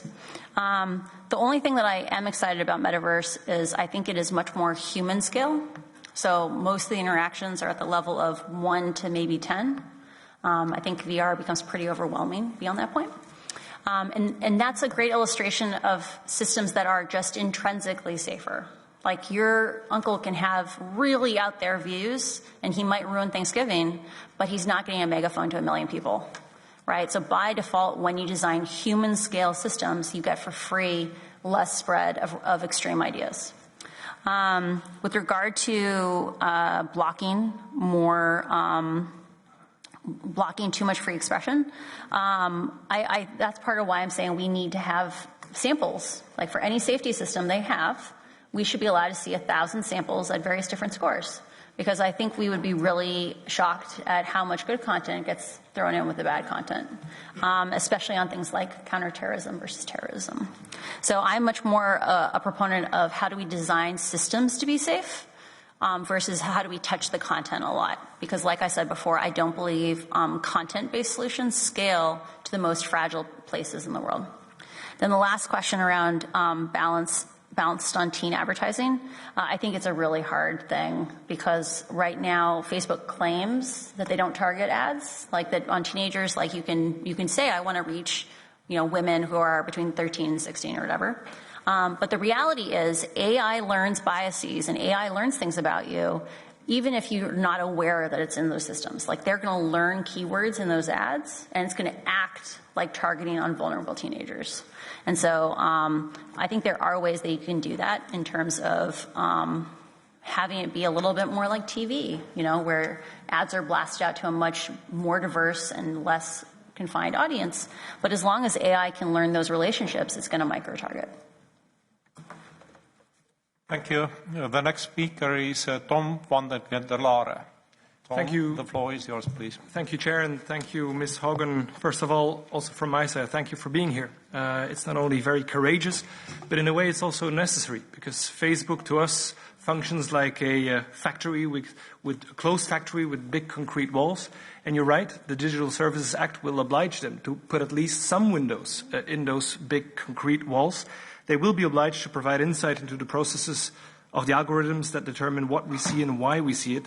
And that's an important first step. But I think it should not stop there. It's unacceptable, like you said, that Instagram, for example, would encourage eating disorders among teenage girls, or that right-wing voters are pushed towards extreme right-wing groups via the algorithm without them actually even realizing it. Now, my question's on algorithms. The first one which I want to ask you is how we as lawmakers with limited knowledge and resources can get a grip on the algorithms of specialized tech giants. How do we ensure that we always stay one step ahead, especially because those algorithms will continue to evolve also? Second question concerns the input for algorithms, because as I understand it, Facebook collects the data of its users on a large scale and then uses these same data to manipulate these users themselves. Cynical, if you ask me. It raises questions about privacy and about what a data company may use to build their algorithm. So that's why I would like to know from you whether we should set limits on the data that Facebook might collect, on the data that Facebook might collect and use as inputs for algorithms? Would a restriction in this way offer a solution? And if so, what data should we keep out of the algorithm? I look forward to your answers. Thank you. Thank you. Ms. Haugen, please. With regard to this question of how can lawmakers stay one step ahead, especially when these systems change so much, like that's part of why having dynamic systems like the 1, 2, 3 safety audits is so important, because the reality is any fence you put up now, like anything where we say you can't use these 3 things, in reality we need to be able to continually evolve because these systems evolve so fast. I think that's also a reason why Facebook should have to disclose what data goes into things like their ad targeting algorithms or into how they rank the newsfeed, right? Being able to disclose, like, these are the factors that were used to prioritize content is important. I'm a strong proponent that if Facebook has a fire hose, like we discussed, at least for some fraction of the content, they should have to disclose what those scoring parameters were. Because if you allowed people like independent researchers and academics to have access to it, they would be able to summarize for you what are the factors that are disproportionately amplifying the worst content. And the reality is right now a very small number of people inside of Facebook are asking that question because these things are very complicated, right? When Facebook says that, they're accurate. To give you a sense of how limited our resource for people who can even analyze these problems, like I'm not trying to brag here. I think there's probably on the order of 200 or maybe 300 people in the world who have the depth of awareness that I do around how these systems work. And I think that alone is a national security problem. Like we need to figure out ways where we can get more eyes on these systems, because right now, many of those people who fall in that category are alumni of Facebook or the alumni of a place like Google. And we have to figure out ways where they can continue to be in the conversation, because part of why a lot of those people left was because they didn't get to work on keeping people safe enough. With regard to like inputs for these systems, I think as we have visibility into how they currently use the data, we will realize data that we feel uncomfortable having in there. And that's part of why we need to involve not just Facebook's own perception of its harms. We need to allow community members say, hey, I feel really uncomfortable about whatever parameter is being used there. Because I guarantee you civil society groups will have very different opinions than Facebook will. Thank you. Next, I would like to ask Nathalie Loiseau to take the floor. Nathalie, please. Merci de votre présence parmi nous, vraiment, et de votre témoignage. Il suffit de vous entendre pour comprendre qu'il n'y a rien à attendre de l'autorégulation des plateformes et que nous devons aller vers un cadre normatif beaucoup plus strict. Mais il suffit aussi de connaître les États-Unis et leur approche du premier amendement de la Constitution pour comprendre qu'une véritable régulation ne pourra venir que d'Europe. On peut aussi s'interroger pour savoir si la régulation elle-même sera suffisante. Lorsque le principe même qui fait vivre les réseaux sociaux est celui de la viralité, et qu'en matière d'information comme en médecine, ce qui circule le plus et le plus vite est généralement ce qui est le plus toxique. Suffit-il de réguler les réseaux sociaux ou faut-il intégralement les repenser et pour cela aller jusqu'à les démanteler? J'aimerais me concentrer sur la lutte contre la désinformation en ligne. Pouvez-vous nous dire précisément quelle différence fait Facebook sur la modération des contenus selon qu'ils sont diffusés en anglais ou dans d'autres langues, selon qu'ils concernent des sujets comme la pandémie de Covid ou des sujets plus politiques, selon que les discours de haine visent des catégories différentes de personnes? À l'intérieur de l'entreprise, dispose-t-on de statistiques précises sur les contenus qui ont été retirés par pays, sur les faux comptes supprimés et dans quelle mesure ces contenus sont-ils archivés? Quelle attention est portée aux manipulations volontaires des outils fournis par Facebook par des intervenants mal intentionnés? Je pense par exemple à l'achat de publicité ciblée par des organismes de propagande étrangers. Je pense en particulier à l'Internet Research Agency russe. Quelle réaction a eu Facebook ou bien quelle absence de réaction? Je voudrais enfin relever que si vous avez accepté de témoigner devant nous aujourd'hui, et nous vous en sommes reconnaissants, les patrons des plateformes, eux, n'ont toujours pas daigné accepter une audition publique devant notre Parlement, et je le regrette profondément. Merci beaucoup pour votre question. Ms. Haugen, please.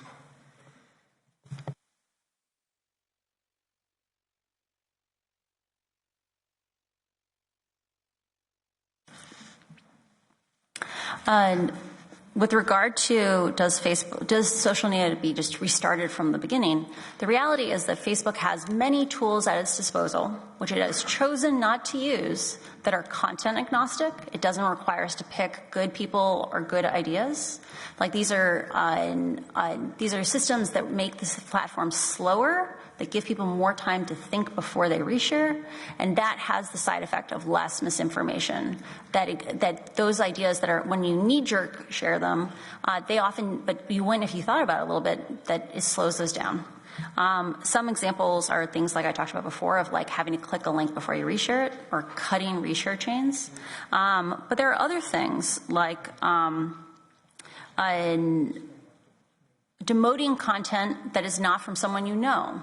Right? Even demoting it a little, because the worst things that spread misinformation are how Facebook has pushed people into groups that are large, that act like viral variant factories.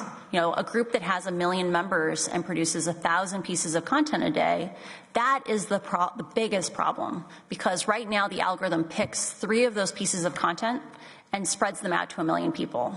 But unfortunately, the algorithm differentially picks, it's biased towards polarizing divisive content. So a lot of these things, if Facebook was required to do a risk assessment, they had to listen to the community and they had to articulate how they were going to get better and what data would allow you to hold them accountable that they actually were getting better. They would likely fall back on some of these things because for a lot of these things, they don't lose that much profit. They lose slivers, like less than 1%. Because it's true that people consume a little less content when it's safer, but the platform is also a lot nicer. They might actually be more profitable in 5 years or 10 years because more people would still be on the platform. A lot of people are quitting because it's toxic. But once you have that transparency, once you have to articulate how we're going to deal with these problems, it becomes people inside the company get the space to actually do the right things. Because right now, there is lots and lots of weight pulled towards what's good for the shareholders, and there's not a countervailing force that gives space for people who want to do the right thing to do the right thing. With regard to having to publish what content is taken down, I think that's a great idea because you would learn, and you have to do it by type, like it was taken down and why. Because immediately you would learn that lots of stuff is not being taken down in a variety of languages. You'd be like, oh, interesting. You're not actually doing integrity actions in XYZ language. So anything that involves linguistic transparency, I think, is vitally important because right now Facebook is differentially harming people who don't speak English, and that's unacceptable. The last question is like, how do they distinguish between various forms of content? They use AI systems that allow them to classify, to label those things. And the quality is wildly divergent between languages. So again, if the way that they are able to keep these platforms safe is with these AIs, they should have to publish enough data that we feel confident that they are being equitable in safety. Because right now, they're investing in safety in the United States because they're afraid of being regulated, but they're not investing in safety in places that they aren't afraid. Thank you. Next, I would like to ask Eva Maidel to take the floor, please. Thank you very much, Chair Ms. Haugen. Thank you for your testimony here today and for being with us. I think if we take many messages from you, I think one message you probably can take away with you is that we've heard you, we hear you very well, and I think it's so brave but also extremely helpful what you've been doing over the past couple of weeks. Together with many of my colleagues here, I also work on the Digital Single Market and the Digital Markets Act, the Services Act and Markets Act, because I believe it's important to end this sort of digital anarchy that you also partially described today. But today I'll speak on in my role as sitting in the Special Committee on AI, because you yourself are an AI expert as well, and I think you've largely addressed that topic in the remits of the DSA and the DMA, but I think you also have heard that many have used your very helpful, as I said, and also brave whistleblowing to ask for complete bans of AI in various places, when it comes to advertising, when it comes to recommender system, or even systems meant to remove illegal or dangerous content.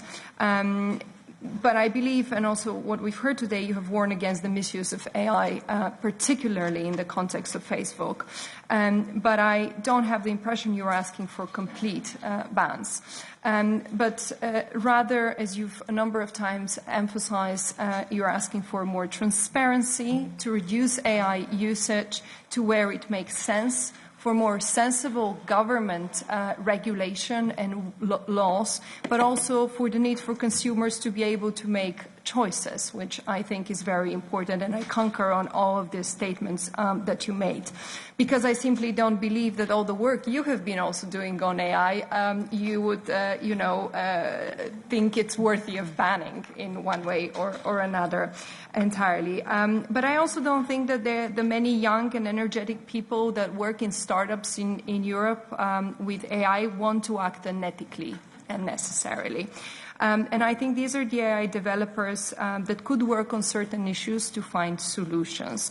And this is why I wanted to hear from you, how do we actually improve the building of the usage of AI for the benefit of mankind? How do we make sure that we get to these systems to be safe, as you said? And you've elaborated on a number of points, but perhaps you could now go a little bit into the AI itself and not just into the remits of the DSA or the DMA. Eva, Ms. Haugen, please. I want to be super clear. I don't advocate for getting rid of AI. I'm more about that, especially in a place like Facebook, where it is effectively our communication platform. It will be the personal social media platform for the foreseeable future, that we can only have AI if we have more transparency on AI. Because right now, like, for example, after my congressional testimony, Mark came out and said, you're worried about extreme and polarizing content? Fine. We'll take all political content out of the newsfeed. If we don't know how they trained those systems, like what were the examples that were considered political, what topics were considered political, and we don't know how those are actually being used, like seeing examples of how things were classified, like that can shape our democracies, because they're choosing what ideas can't be distributed anymore. So I want to be clear, I'm advocating for transparency, not for getting rid of AI. With regard to how we can make these systems more generally safer, I think thinking about how can we generalize requiring people to have some visibility into these systems. I understand the importance of having competitive secrets, but at the same time, there are lots of circumstances where people's lives are pretty dramatically affected by decisions that are made by AIs. And if at a minimum academics and regulators aren't allowed data access, that I think is unjust. Because the thing that we have seen over and over again is that these things are rarely equitable, right? That, African Americans in the United States are routinely highly disadvantaged by these systems. We see that today at Facebook, where on things like Reels, like the AI was never taught racism, but it learned racism by seeing how people responded to different kinds of content. And it noticed, African-American content doesn't get as much engagement. We don't need to show it, right? So these are the kinds of things where we need to have transparency, or we'll have unjust systems. Thank you. I would like to acknowledge that UK MP Mr. Damian Collins, chair of the UK Parliament's Joint Committee for the Online Safety Bill, is also taking part in our hearing. Welcome, Mr. Damian Collins. And before starting with the second round of questions, I propose to make a very short break. It was asked for 5 minutes, but for only 3 minutes. So, thank you. Break.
So, dear colleagues, dear guests, it seems we can continue.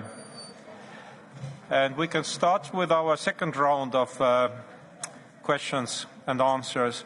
First, I would like to ask Pablo Arias to take the floor. Pablo. Muchas gracias, presidente.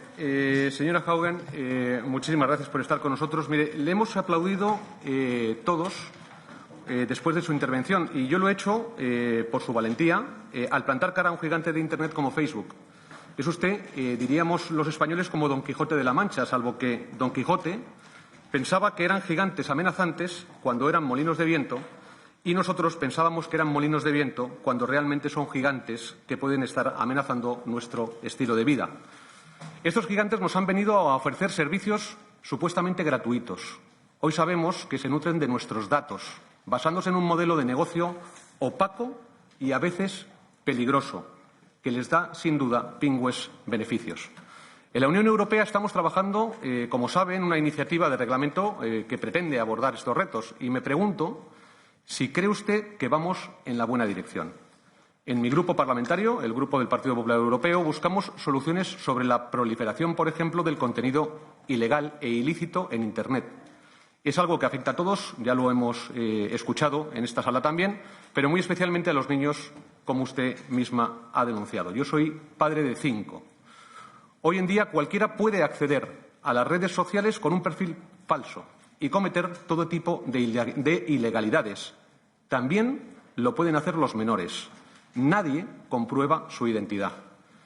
Desde los gigantes de Internet nos dicen que es técnicamente imposible hacerlo, comprobar su identidad, comprobar la identidad de cada usuario. Sin embargo, en el mundo offline, y aquí ha salido que lo que queremos es, entre otras cosas, que aquello que es ilegal offline debe ser ilegal online y, por tanto, hay muchas prácticas que deberíamos de traspasar de un lado a otro. Las empresas están obligadas a verificar la identidad de sus clientes, por ejemplo, los bancos, las eléctricas o los operadores de telecomunicaciones. Si uno no está detrás de un contrato, no le dan una línea telefónica ni de datos ni de voz. Por tanto, yo creo que no solo es posible, sino que también es necesario. Y en este sentido, ¿no cree que las autoridades competentes deben ser o poder ser capaces de identificar de forma ágil a cada usuario de servicios digitales? Sabemos que con el IP no es suficiente. No estoy en contra del anonimato, quede claro. Todos podemos ser anónimos de cara al resto de usuarios en la red para proteger la libertad, por ejemplo, de expresión o a las minorías. ¿Cree que es acertado y técnicamente posible que todos los usuarios tengan que ser identificados por las autoridades competentes? Por supuesto, siempre protegiendo sus datos personales con la GDPR, por ejemplo, aquí en Europa. Y desde una perspectiva moral, que también ha salido la cuestión, y teniendo en cuenta que los algoritmos deben estar protegidos por el principio de secretos industriales, ¿cómo cree usted que debemos abordar la transparencia de los algoritmos para proteger nuestro estilo de vida? Muchas gracias. Thank you, Pablo. Ms. Haugen, please. I'll hit on something from the end of that question first. So this question of, algorithms are trade secrets and we have to protect them. Any law that allows us to not disclose data in order to protect trade secrets is going to fail. Right, like Facebook is going to do exactly what you described, and they're going to wrap themselves in trade secrets and say, we can't show you any data on our algorithm because that will violate our trade secrets. So I think having some discretion on that is an important thing. But with regard to age verification, I would like to introduce an idea to you that may not be obvious, which is there is a difference between a stated age and an estimated age. So when we shared documents with Congress, one of the staffers came back and said, does this chart mean 10 to 20% of 10-year-olds are on Facebook? And it was a cohort chart. It looked at each birth year, and and I looked at it, I was very confused initially. I was like, how could they know this? And then it clicked for me. Facebook had gone and looked at each of those users' friends. They looked at their interests, various things, and you're able to, with great precision, guess what someone's age is based on, because most people don't lie about their age. Enough kids wait to join the platform that you can get a good estimate of what the actual age of people is. Facebook should have to publish what fraction of people were under 13, at what age did they come on the platform for each cohort. So for every year when kids turn 13, 14, Facebook can now publish a backwards date and say what fraction of those people, of 14-year-olds on the platform, what fraction of them were on the platform at 10, 11, 12. Because that will allow us to know, did they do a good enough job of keeping kids off the platform? Today, we don't have any yardstick. We have to just trust them. And so at a minimum, I believe they should have to disclose that estimated age data. The second question is around how can we verify kids' ages without having to give up anonymity? So anything that requires us to provide identification, I think is a solution that will fail. Because the reality is most places in the world do not have highly databased identification. And people, as long as they can have a VPN, will go into those other countries and register accounts. Because Facebook's not going to give up on growth from, a large swath of the world. And so if you have any system that is around, you have to verify identity, I think people will just go around it. Because Facebook is also not going to, fence in those users and say, you come from Africa, therefore you can't talk to people in Europe, right? I just don't think it will happen. I do think, though, there are solutions like there are now service providers that you could do this even on a device. It doesn't even have to go to Facebook, where taking a picture of someone, they can estimate your age for kids within about half a year, right? And so Facebook has lots of tools it could be using. They should have to publish data that confirms that you're actually doing enough. And they should have to also disclose what are they doing, because then academics, independent researchers can say, here are all the other tools that you might want to use. Thank you. Next, I would like to invite Evelyn Gebhardt to take the floor. Bitte schön. Ja, danke schön. Ich werde Deutsch sprechen. Deswegen warte ich jetzt. So, ja, danke schön. Und vielen Dank, dass Sie gekommen sind, um uns zu erzählen, wie die Wirklichkeit in diesem Rahmen tatsächlich aussieht. Und das ist für uns äußerst wichtig und von großer Nützlichkeit, weil wir ja gerade mitten in der Gesetzgebung sind und ich selber ja auch für die DMA auch zuständig bin, für meine Fraktion. Und wir diskutieren natürlich, und ich möchte gerade auf etwas zurückkommen, was Sie in einer der Antworten gesagt haben, nämlich, dass es eigentlich interessant wäre, wenn wir mehrere oder viele kleinere Plattformen hätten, so dass ein Wettbewerb da ist, um die Marktmacht des Einzelnen auch wirklich zu verhindern. Sie sagen auch immer wieder, ob das gelingen kann. Es gibt ja verschiedene Dinge, die wir ja versuchen zu diskutieren, um eben genau diesen Wettbewerb da hineinzubringen in diesen Bereichen. Da geht es unter anderem um die Interoperabilität auch von sozialen Medien. Da haben wir noch eine heftige Diskussion. Ich selber bin dafür, andere sind es nicht. Und da versuchen wir, das durchzusetzen, weil eben durch die Interoperabilität tatsächlich auch dazu führen könnte, dass man von anderen Plattformen hin auch Einfluss nehmen kann. Das wäre eine gute Sache. Eine andere Möglichkeit wäre das Verhindern von gezielter personalisierter Werbung. Denn das ist ja auch eines der ganz großen Gefahren. Die Manipulation von Menschen durch diese gezielte Werbung ist ja eines der ganz großen Probleme, die Sie ja auch aufgezeigt haben. Es ginge auch das Thema des Verbotes von sogenannten Killer Acquisitions, so dass auch tatsächlich auch Start-ups, die etwas Neues bringen, auch weiter bestehen können und nicht gekauft werden, sage ich jetzt einfach mal, um Wettbewerb zu verhindern. Es geht aber auch eben auch um den Zugang zu den Daten. Wer hat Zugang zu den Daten? Wie dürfen wir diese Daten benutzen? Können diese kreuzüberstreichend denn tatsächlich noch genutzt werden? Das sind solche Diskussionen, die wir haben, und es würde mich interessieren, was Sie dazu zu sagen haben. Dankeschön. Ms. Haugen, please.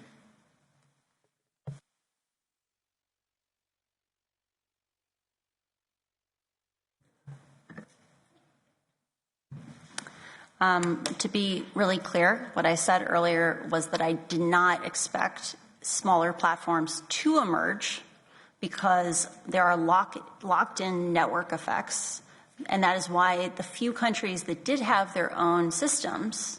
So for personal social media, creators create because they want to reach specific people. And so the only way you can have competition is if you could bring that whole network with you wherever you went. Interoperability, I think, opens up far bigger problems than we currently have today and would require a much deeper level of regulation. I'll give you an example. Let's all imagine we're email servers. So email has interoperability. But if I want to send an email to someone on your server, I don't have to broadcast it out to every email server in the world. It just goes to one server. And we have a contract that is easy to enforce. Once an email leaves my server and goes to your server, I can never call it back. I've committed. We have certain expectations with social media where, like, let's imagine my friends scatter across 50 social networks. So there's Facebook, there's New Book, there's New Book 2, New Book 3. If we have interoperability, because we have an expectation that our social media loads really quickly, right? If things don't happen almost instantaneously, people leave. To have interoperability, when I post a picture of my baby on New Book, it will get broadcast out to the 50 other platforms that my friends are scattered across. And that sounds fine. You're like, oh, good. Now we can all have our own rankings, our own filterings. But it becomes a problem if I ever want to take that content down. So let's say 2 years go by and I no longer want pictures of my children on social media. I have to trust that when my New Book contacts those 50 platforms and says, you need to delete that content, that it's actually deleted. We would have to do a very invasive level of regulation of all the Facebook clones to ensure that they actually complied with how they were operating. How do we know that that server wasn't built by Russia, right? They built a social network. They funded it because they were never going to delete the content, right? There's a lot of these dangers where it may not be obvious why interoperability is probably much more of a mixed bag and much harder to do in a way that is actually functional. That's why I advocate for the 1, 2, 3 approach on risk assessments and getting transparent access to data. With regard to excessively personal targeted information, I think there's interesting conversations to be had on how to simplify those models to try to avoid as many rabbit holes pushing people towards them. And with regard to acquisitions, I encourage you to think more broadly than just the obvious other social platforms with regard to banning acquisitions by Facebook. One of the most important startups in terms of holding Facebook accountable was CrowdTangle. So CrowdTangle had a way of monitoring what happened on Facebook, and Facebook bought it. And when researchers started to notice how toxic Facebook was by using CrowdTangle, Facebook shuttered that team. Like, it still exists, but they've stopped developing it, and they likely will close it in the future. So when you're thinking about what acquisitions to not allow to protect competitiveness or protect accountability, you need to also look at, should Facebook be allowed to buy startups that hold it accountable? Because if they buy it, they can kill it. And then the last question on data access and how it can be used, I'll repeat again, I strongly encourage you to include the independent researcher community. You can have an accreditation process, that's totally fine, but I encourage you to have some avenue for participation because we need to build the ecosystem of accountability. Because remember, let's say someone like me isn't interested in going to a university, but we're really interested in running a YouTube channel.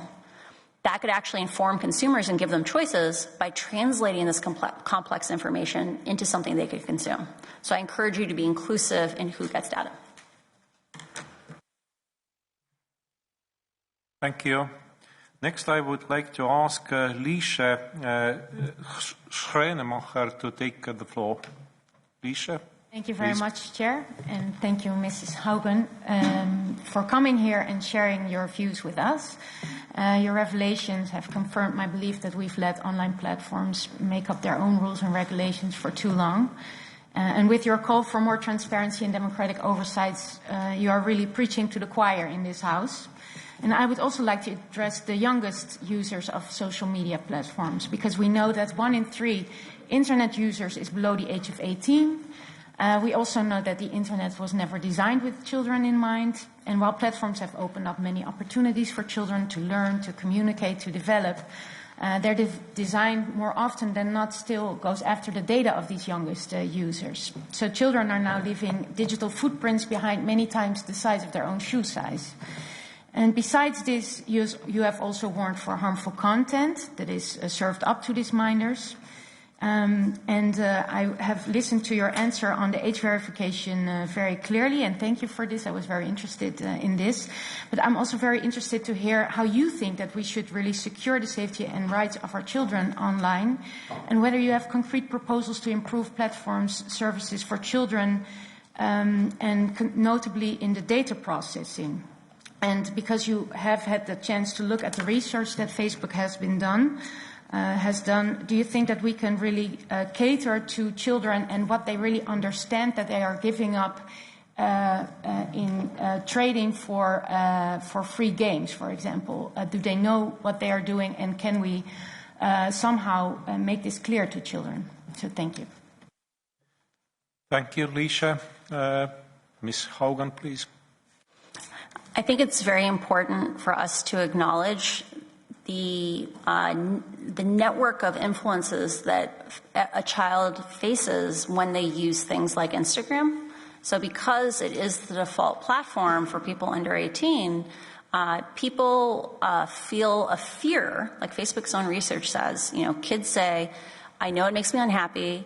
I know I don't want to use it as much as I do. I can't stop myself. And the most important one, and I fear being ostracized if I leave, right? That if I leave in isolation, if I make a choice for myself, I will be cut off from my friends and family.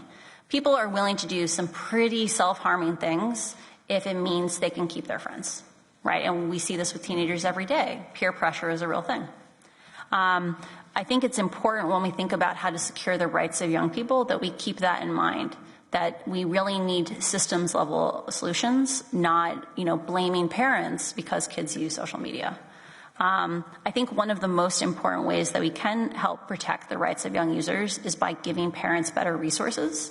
So one of the things from Facebook's research is that kids, because their parents did not come of age during a time when Instagram was ubiquitous, that you find that parents often give really harmful advice to their kids, or advice that makes kids feel alone, right? So parents will just say, like, why don't you just not use it? Or they might get angry at their child because their child can't stop using it. And so I think there's a lot of value in trying to get better information into the hands of parents, so that if we can't get the platform safer, at least parents can try to help their kids more. Because right now we're expecting parents to know about neurobiology, and that's unreasonable. With regard to can children understand what they're trading away, I think almost certainly kids, we as adults, we don't know what we've traded away, right? We don't know what goes in the algorithms. We don't know how we're targeted. So the idea that children can give informed consent, I don't think we give informed consent, and they have less capability.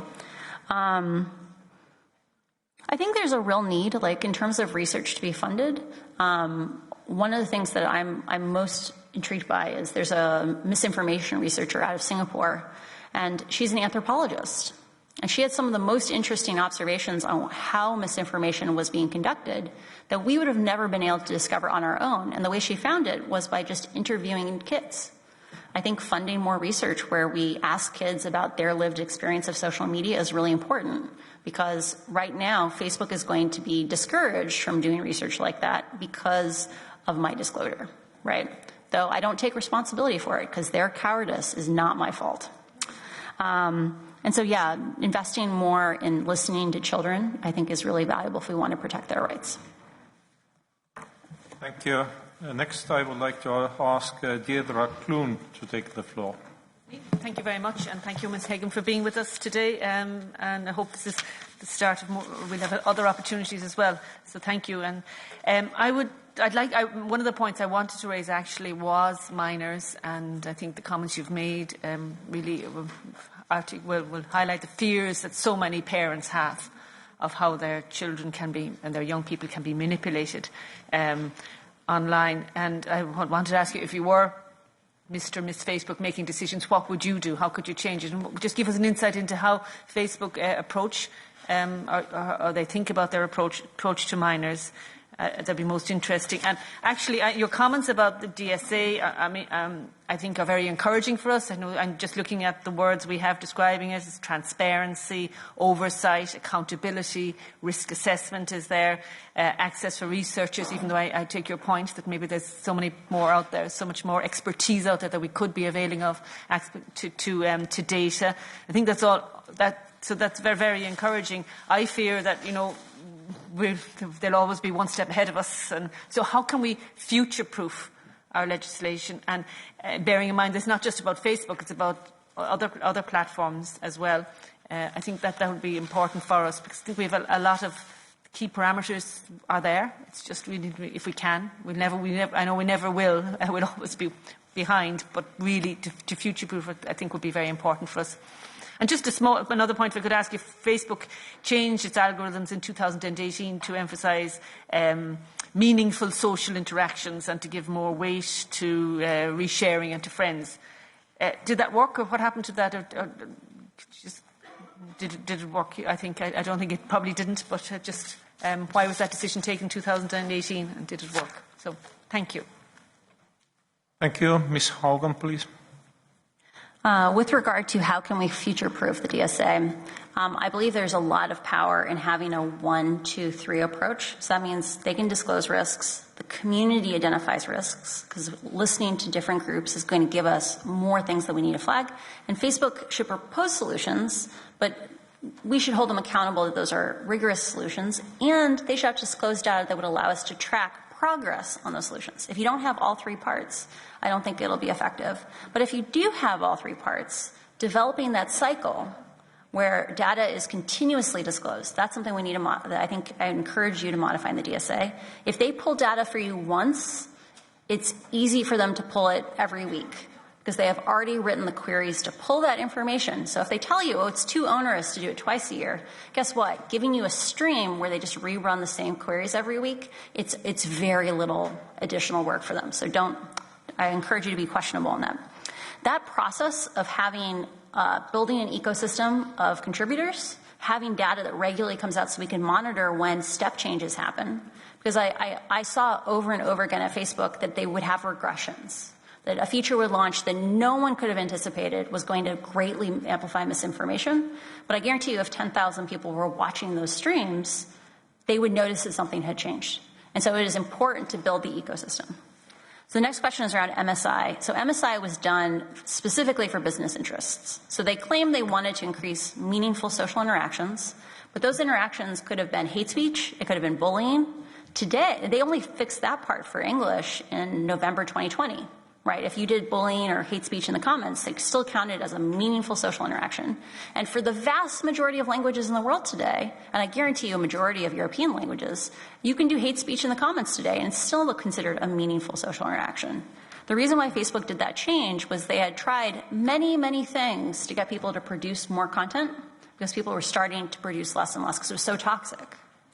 And what they found was the only thing that worked, that had the least side effects, was giving you more little hits of dopamine. That if you got more likes, more comments, more reshares, you produced more content. And they ran experiments on creators to figure this out.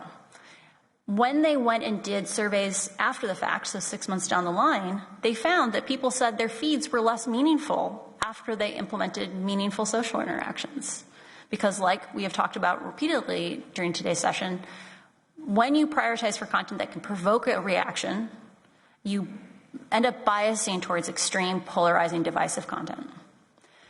We have seen political parties picked up on this, publishers picked up on this. Like Facebook's own research says that when you use engagement-based ranking like this, you end up seeing that the more toxic your comment thread is, like the more negative the comment thread is, the more likely they click out to your site. And I guarantee you publishers notice this. Right, BuzzFeed, which is a large outlet in the United States, they wrote to Facebook and said, the content that we're the least proud of is the content that gets the most distribution on Facebook. You clearly have a problem. But because they needed it to get people to keep creating content, that's why they kept it in place. Thank you. Next, I would like to ask Kim van Sparentak to take the floor. Kim? Thank you very much, and also thank you to Madam Haugen for being here today. I think you've explained it very clearly. For years, Facebook has profited from the large-scale spread of disinformation and hate. And what we see online is driven by clicks, interaction, and profit. And this means recommender algorithms are programmed to show people content that sparks anger, hate, and even sends people down rabbit holes of radicalization. Facebook knows the impact of their algorithm, but refuses to do anything about it. And this only reaffirms what we already know. It's time for strong rules. My group, the Greens, and I fully agree with you that to hold companies accountable, we have to know what is actually going on. We need to understand in detail how these algorithmic systems work, how they are optimized, and how they are influenced. Only then we can take the power over what happens online out of the hands of private companies and place it firmly back in the hands of the people. But tech companies and some right-wing politicians frame such transparency as an unreasonable burden for companies. And you've already also touched upon this trade secrets issue. So my first question is, could you explain to us how feasible it is to have transparency of recommender algorithms and reporting on content moderation for companies? And yeah, knowing what happens is a crucial first step, but holding platforms accountable and giving users more control is the next step. Transparency alone will not be enough if people cannot act upon this information and if nobody holds platforms accountable. So my second question to you is, how do you think we can empower people and give the public more control over what they see online? And which role could independent oversight, researchers and civil society play as a part of the solution? Thank you. Thank you. Ms. Haugen, please. So with regard to how feasible is it for them to provide data, I think it's important for us to differentiate between the first time they do it and the ongoing times. It is likely that for the foreseeable future, many of the things that are flagged via the risk assessment will continue to be problems, right? And so, yes, the first time they may need to write, the way we get data out of these systems is via a query, right? We query the system. They will have to write many queries likely the first time, though many of them will be things they already have. They will have already run this analysis somewhere, and they have, at least Facebook has a search engine that lets them find those queries. Each additional time, it is likely that they won't have to write as many queries because many of the problems are likely going to stay the same time to time. We might need to ask slightly different questions of what information we would need to know to get progress, because likely once that data is published, once those streams are released every week, ongoing basis, that people will begin to say, oh, interesting, actually I wanted it a little bit different, and the next time around you can tweak it.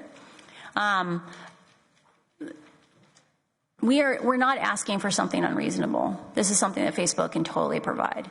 And I think the thing that is exciting to me is I think actually having more transparency on data would likely bring more employees to Facebook.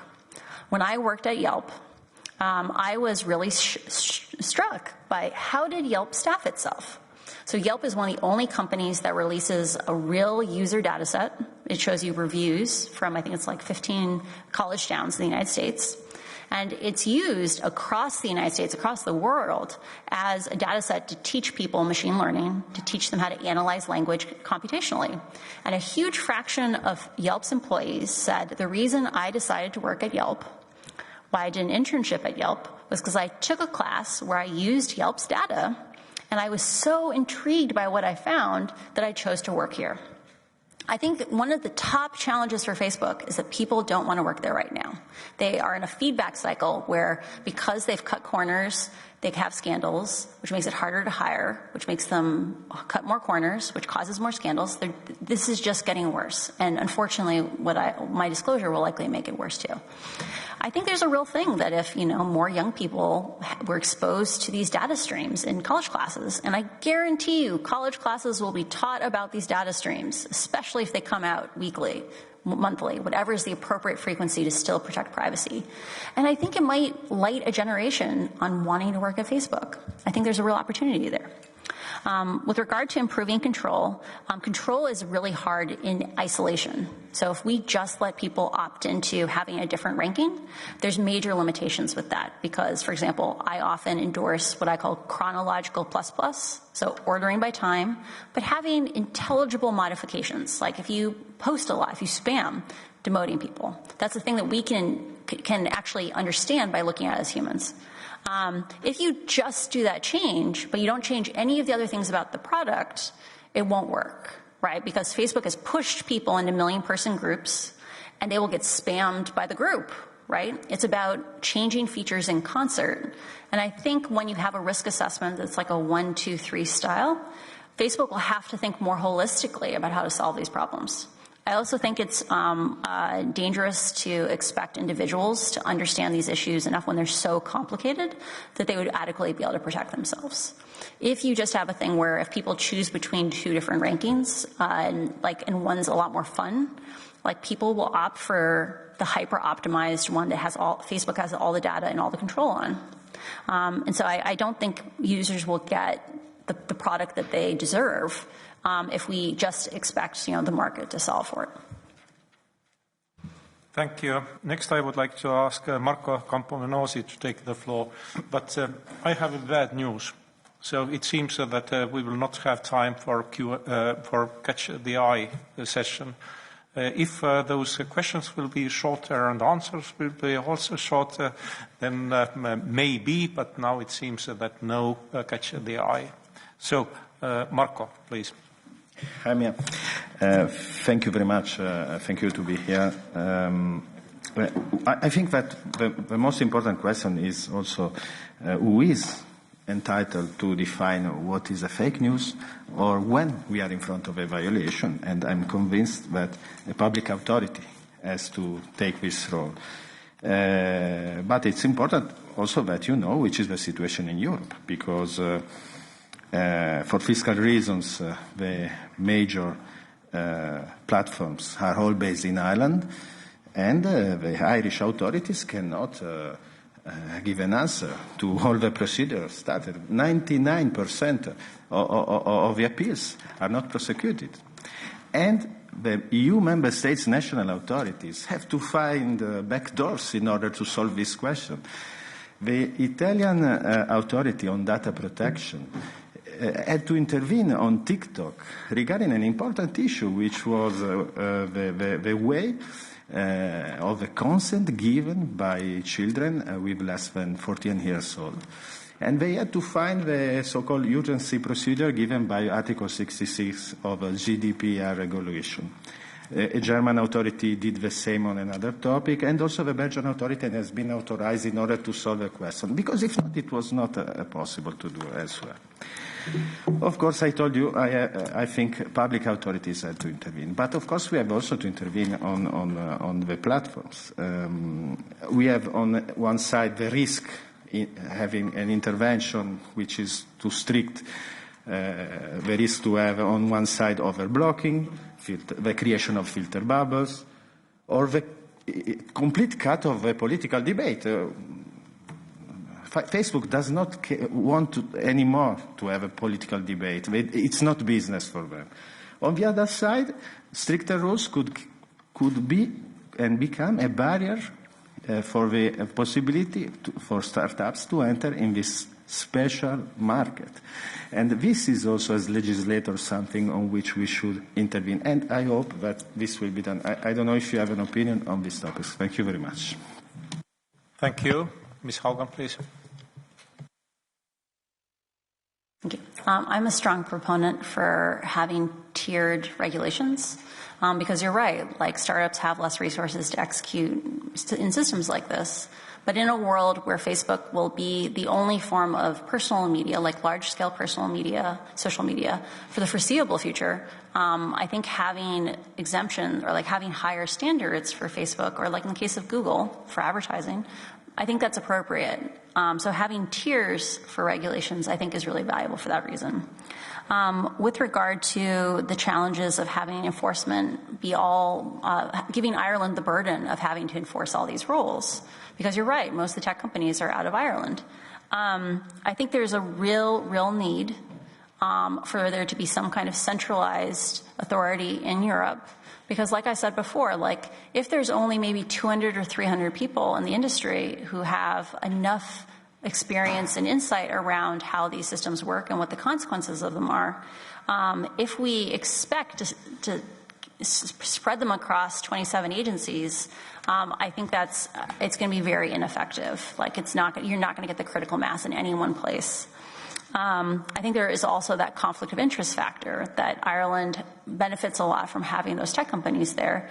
And I think it puts them under unfair pressure to have to hold those things in tension. Because I'm sure Ireland cares about the safety of our children. Ireland cares about our democracies being threatened. But they also have extreme pressures being exerted against them, which shows the need for a central oversight. Thank you. Next, I would like to ask Maria Manuel Marquez to take the floor, please. Thank you. Thank you, Francis, for what you have done and for being here today with us. And let me go straight to my questions. Facebook papers prove Facebook, now Meta, knows it's causing harm and chooses not to act. Therefore, we must have hard regulation to guide innovation away from harmful results, as you are doing in Europe. Last week, I was in Washington having meetings with the Congress and the White House, and I felt a large gap between the US and the EU approach to regulation. In your view, how should we bridge this gap and create a democratic model to the digital ecosystem? Who has to move closer to the other? I also want to talk about business model. We can't expect different outcomes without change to the business model.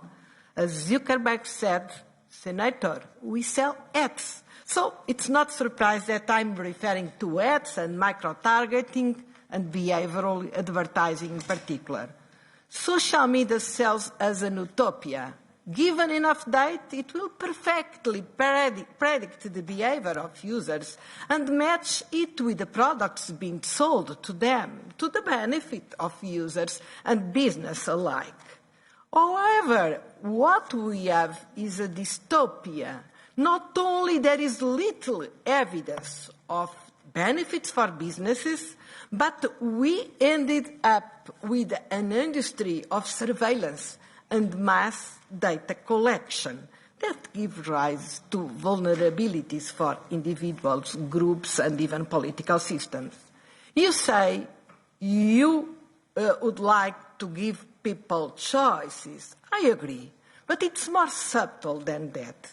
First, I don't think people really are able to consent to data collection and use it with full knowledge of what that means, what data, who is collecting, how they are using it. And second, even if I choose to share my own data, that will contain information about the people I interact with. So it shouldn't really be only my choice.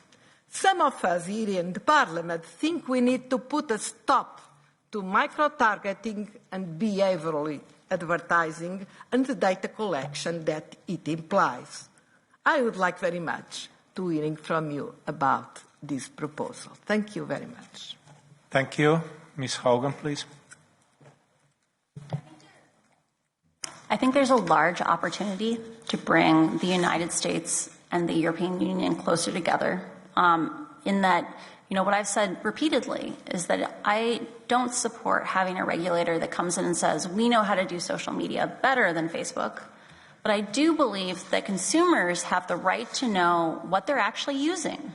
And the thing about risk assessments, especially risk assessments that are publicly published, and having data where we can independently verify that they're actually making progress, is it allows people to make choices on the products they use. That's really, really important. And I think that idea, the idea that the regulator's job is to make sure that Facebook's telling the truth and has a process where they actually have to reflect on what's happening. And, the thing that's great is if Facebook doesn't exhibit progress, then people actually get a choice on whether or not they want to keep using it, or they can put other forms of pressure on Facebook.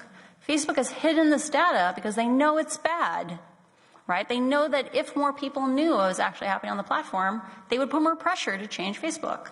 And I think that kind of lens, where you say, hey, this is not so much about a regulator telling you what to do, and more about you should just have to be honest about what you're doing, and we're going to make sure we have a process where every 6 months you have to come clean.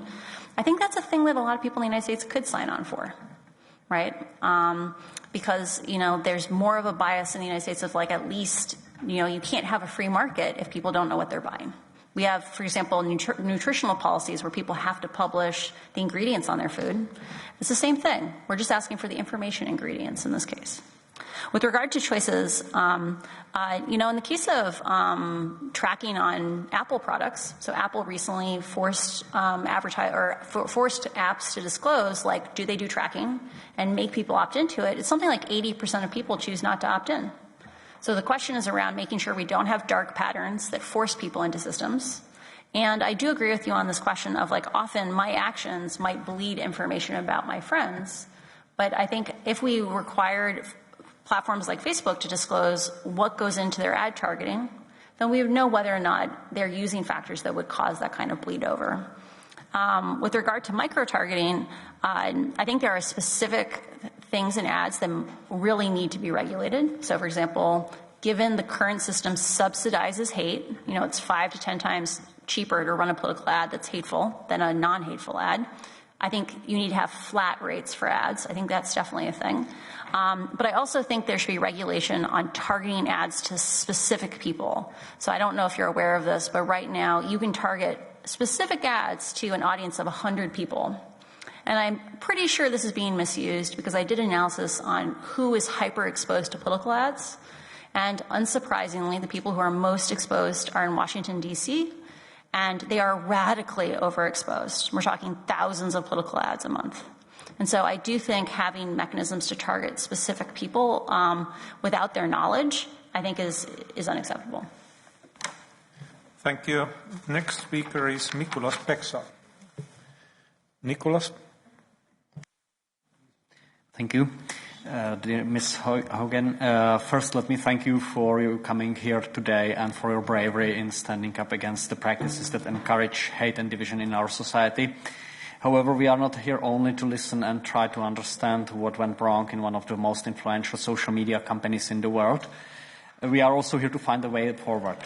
So I would like to hear your opinion on the following questions. First, in your view, what can the European Union do to better protect legally whistleblowers, especially in big multinational companies like Facebook is? Secondly, the current proposal for the Digital Services Act, as I put forward in the Economic and Monetary Affairs Committee, suggests that the recommender systems should have a clear option to be used without personal profiling. How do you see this change? Will it help to alleviate the issues connected with the current practice of driving for higher engagement through conflict between the users? Thirdly, regarding data profiling and data retention, platforms are profiling users, collecting and analyzing their every action, building up their profiles and then creating algorithms to make them stay longer on the platform in order to make them more emotionally invested. Do you believe this is appropriate or even ethical? And lastly, your public statements have revealed a lot of inner working of Facebook. However, we cannot solely rely on whistleblowers. We also need much more systemic transparency. Do you consider the proposed provisions on transparency of algorithms for public and NGOs, open research and independent oversight sufficient? Or should Europe be more ambitious, in sense of legal lawmaking? Thanks for any opinions you could share with us. Thank you. Ms. Haugen, please.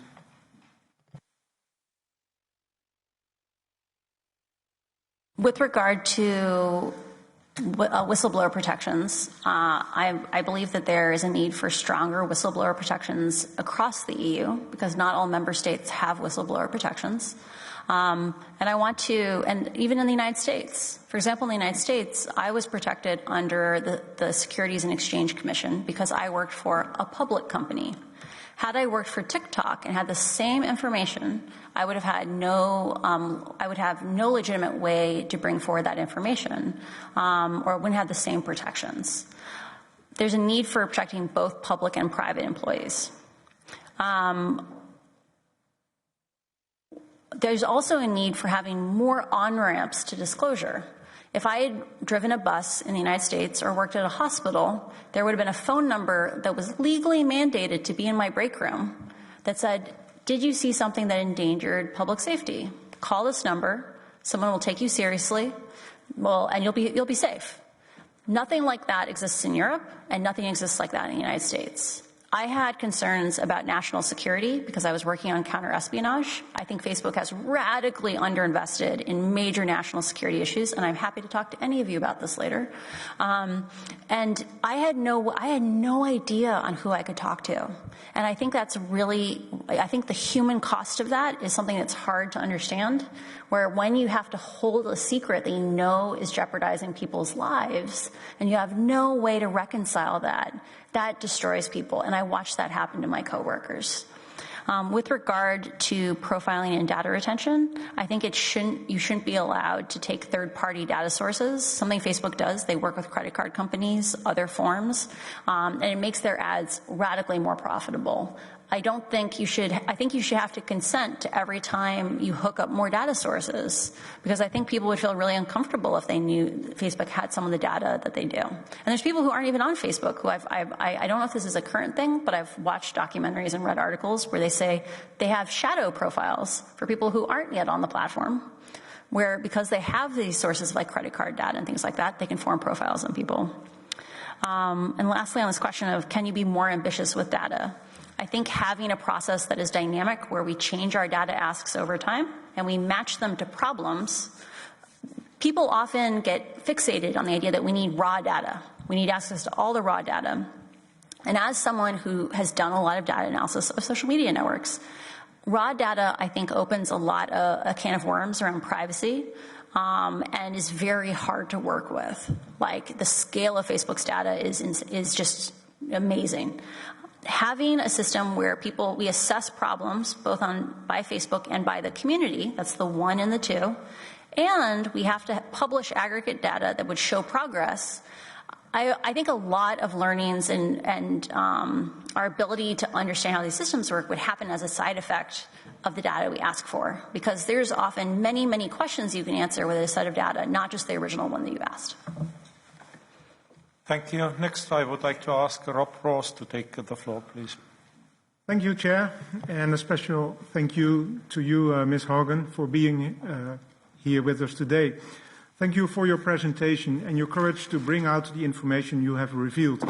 I know from my own experience that it's much easier to remain silent than to speak out. Ms. Haugen, I have several concerns and hope your answers will help us to tackle these very important challenges. I listened to your presentation and your appearance in the media, and I wonder what you see as the biggest problem. Is it misinformation, or is the algorithm showing targeted misinformation to specific users, making them addicted to the platform and further polarizing our society? I ask this because regulating transparency about algorithms is probably easier to address than topics as misinformation and also hate speech.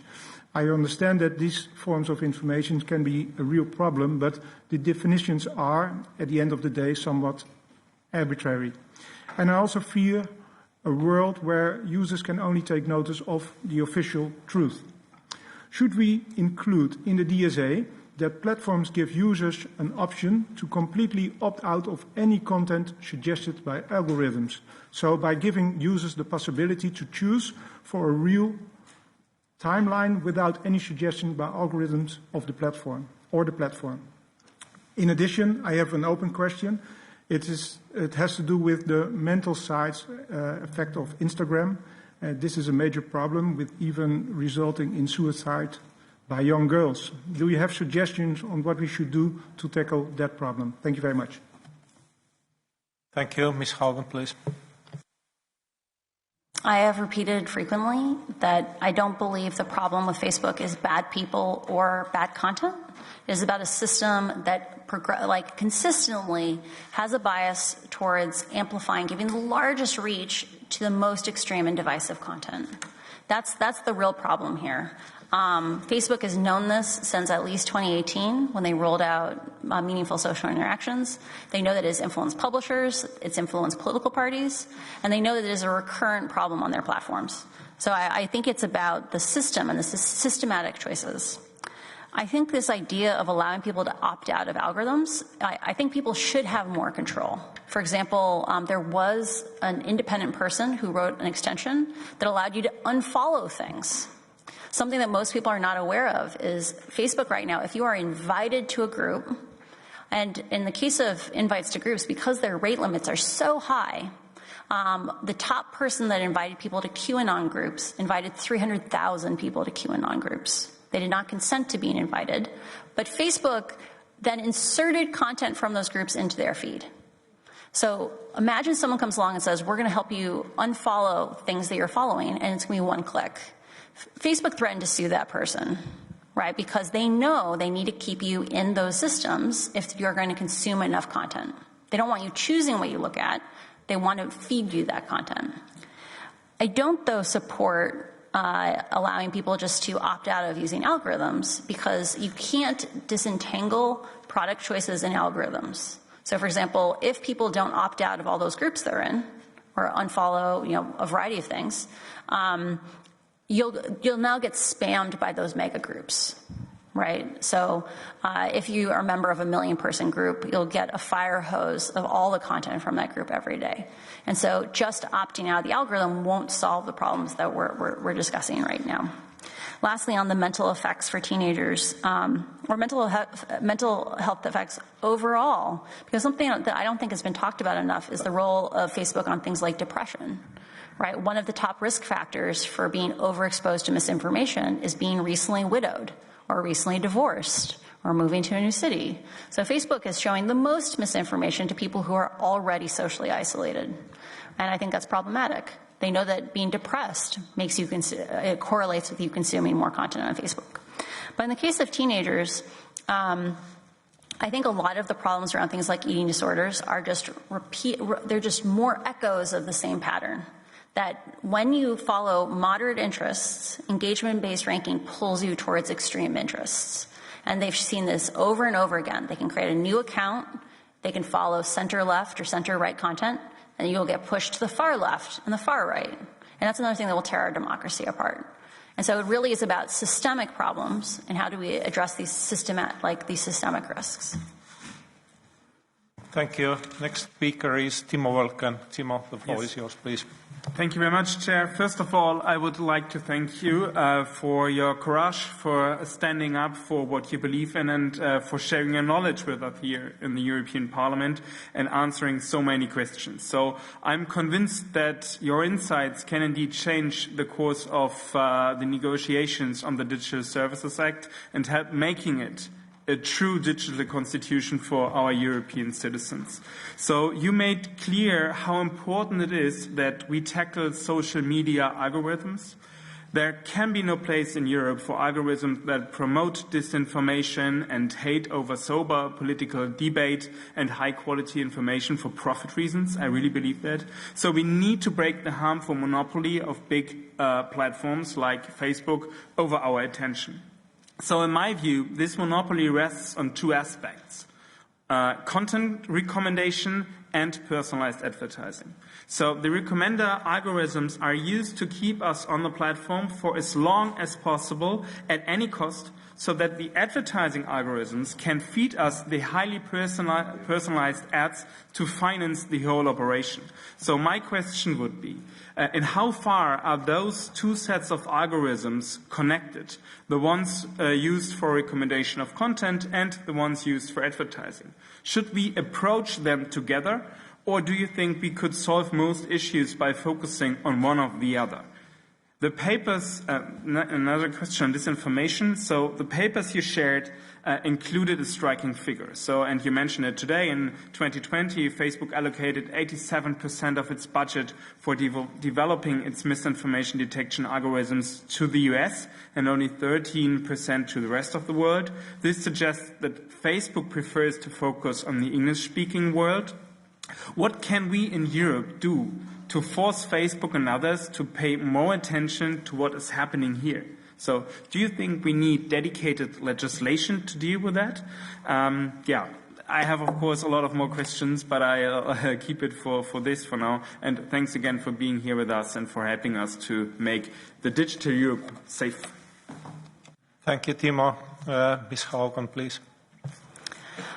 I strongly believe that Europe has a critical role to play in regulating these platforms, because you are a vibrant linguistically diverse democracy. There are real problems with having systems or having a company that can overlook a language because there are only 5 million speakers of it. I guarantee you there are European languages, or even within larger countries, dialects. And remember, AI is so brittle, it's so fragile. A dialect, I'm guessing UK English doesn't get anywhere near as much actual efficacy as US English because it's enough different that AI then breaks, right? So I think there's a deep, deep need to make sure that platforms must disclose what safety systems they have, what languages those safety systems are in, and the performance per language. And that's the kind of thing where you can put it in the DSA. You can say, you need to be honest with us on, is this actually dangerous for a large fraction of Europeans? Because when you do legislation like that, you actually end up protecting the rest of the world too. Because it will force Facebook towards language neutral, content neutral solutions, because that's what will scale. It also speaks up for people who live in fragile places in the world that don't have as much influence, right? The places in the world that have the most linguistic diversity are often the most fragile places, and they need Europe to step in because you guys have influence and you can really help them. And that includes things like they should publish the content taken down per language. It should be how many staffers are actually protecting German elections or protecting French elections. It should be things like how many staff, like how many moderators are in each language. What's the latency for a review in each language? Because that will be the only way we can have an equitable system. With regard to the monopoly being driven by content recommendations or advertising, I don't think you will be able to, just having allowing people to swap in and out recommendation systems, I don't think will be effective because whatever one Facebook controls, because they control the rest of the product changes and they can have all the data, they will have a much more enjoyable or addictive experience than anyone else will. And so if you allow people to choose their system, also it's a question on business model. It's likely the only way you can make a business that could have its own ranking system is if you charge a subscription. As Facebook has shown in places like the lesser developed world, if you charge for other choices and Facebook is free, people overwhelmingly choose Facebook. And so I think it's really a thing of we need to have accountability and transparency on how Facebook works, then assuming that we can have other choices and the choices are going to be what helps us. Thank you. Next, I would like to ask Birgit Sippel to take the floor, please. Thank you very much, Chair, and thanks, Mrs. Haugen, for casting the light on the business model of Facebook.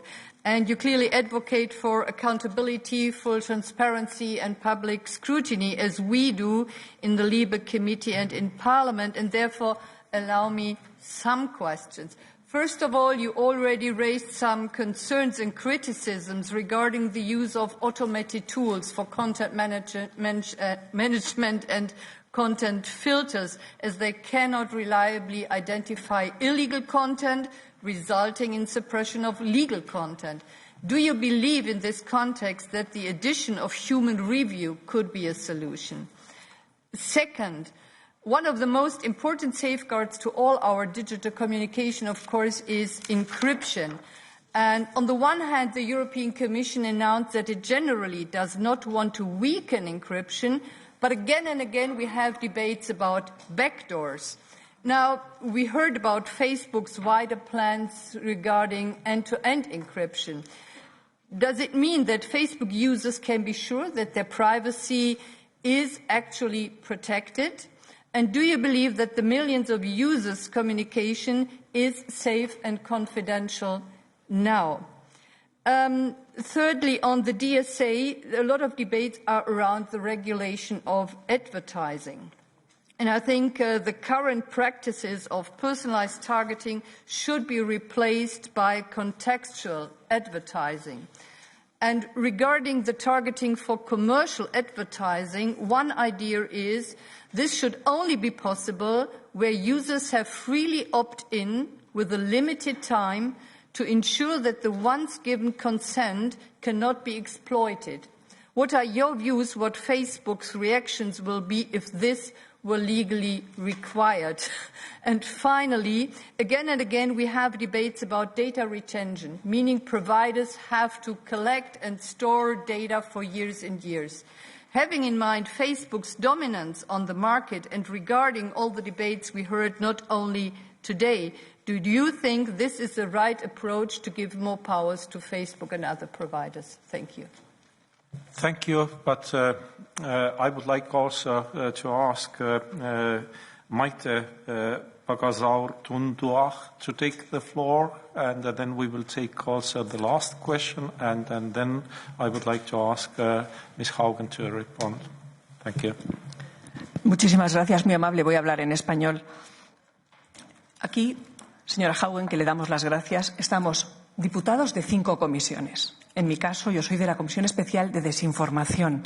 Mañana se va a presentar el proyecto de informe sobre injerencias extranjeras y especialmente sobre la desinformación. La mayoría de las cosas que usted ha indicado hoy y que le han preguntado hoy aparecen en nuestro informe. Le agradecemos muchísimo la corroboración de muchas de nuestros indicios y de nuestras sospechas. Durante más de un año hemos intentado que nos den respuestas sobre la opacidad de los algoritmos, sobre la opacidad en la retirada de contenidos, sobre la opacidad en los informes sobre los códigos de buenas prácticas desde 2018. No hemos podido comprobar nada. La opacidad sobre la desinformación y qué se hace al respecto. El director de Política de Seguridad u otros que han venido no nos han dado respuestas. Y desde luego jamás hemos visto a un ingeniero hablándonos de las cosas en Facebook ni en otras tecnológicas.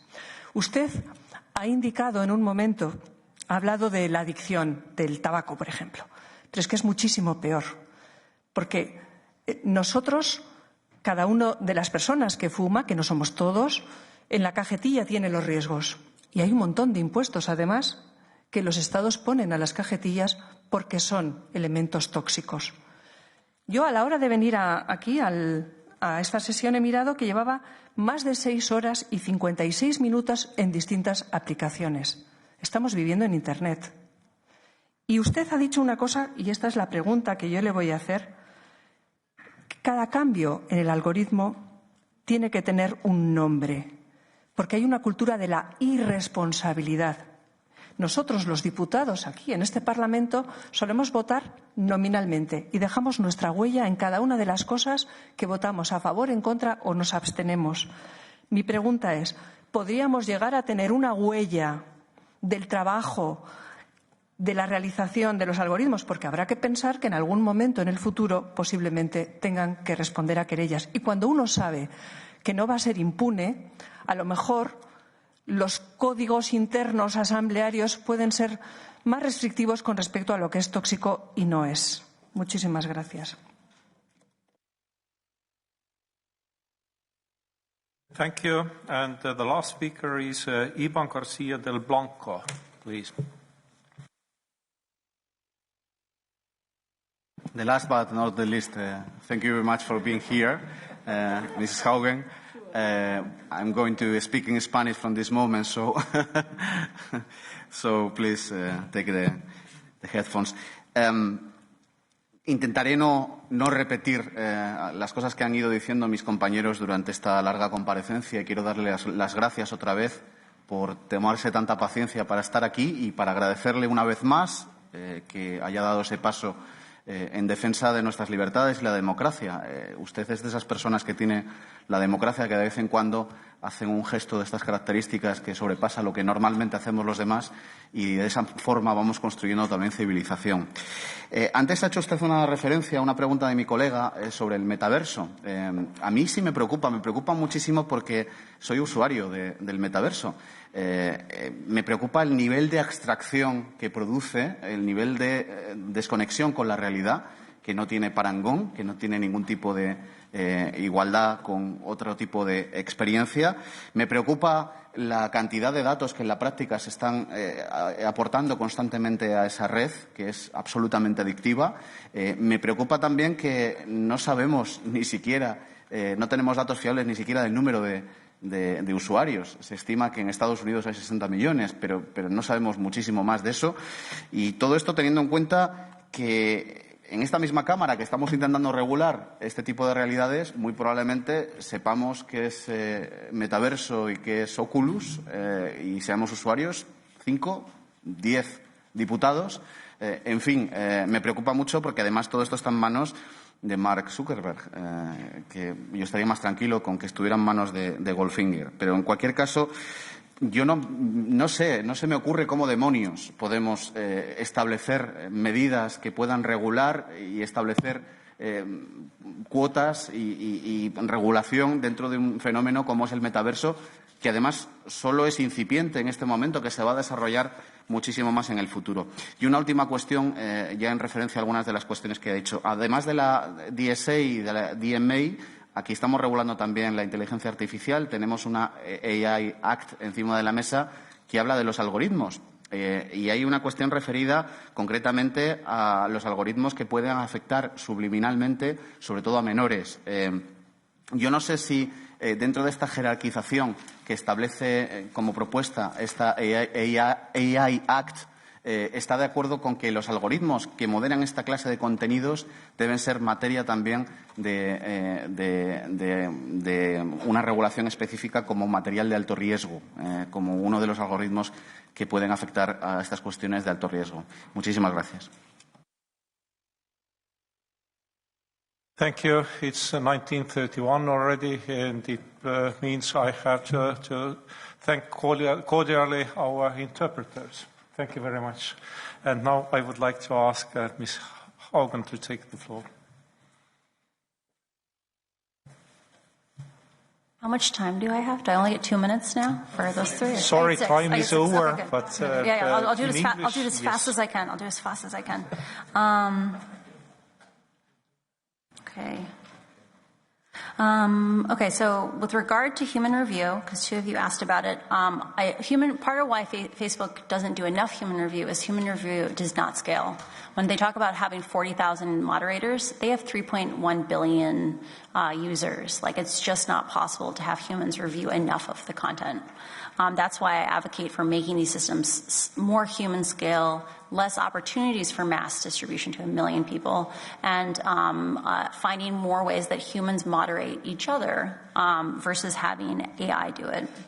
With regard to encryption, I'm really concerned that Facebook should publish what is it doing in terms to implement encryption, because when you give people a false sense of safety, they can actually put themselves at jeopardy.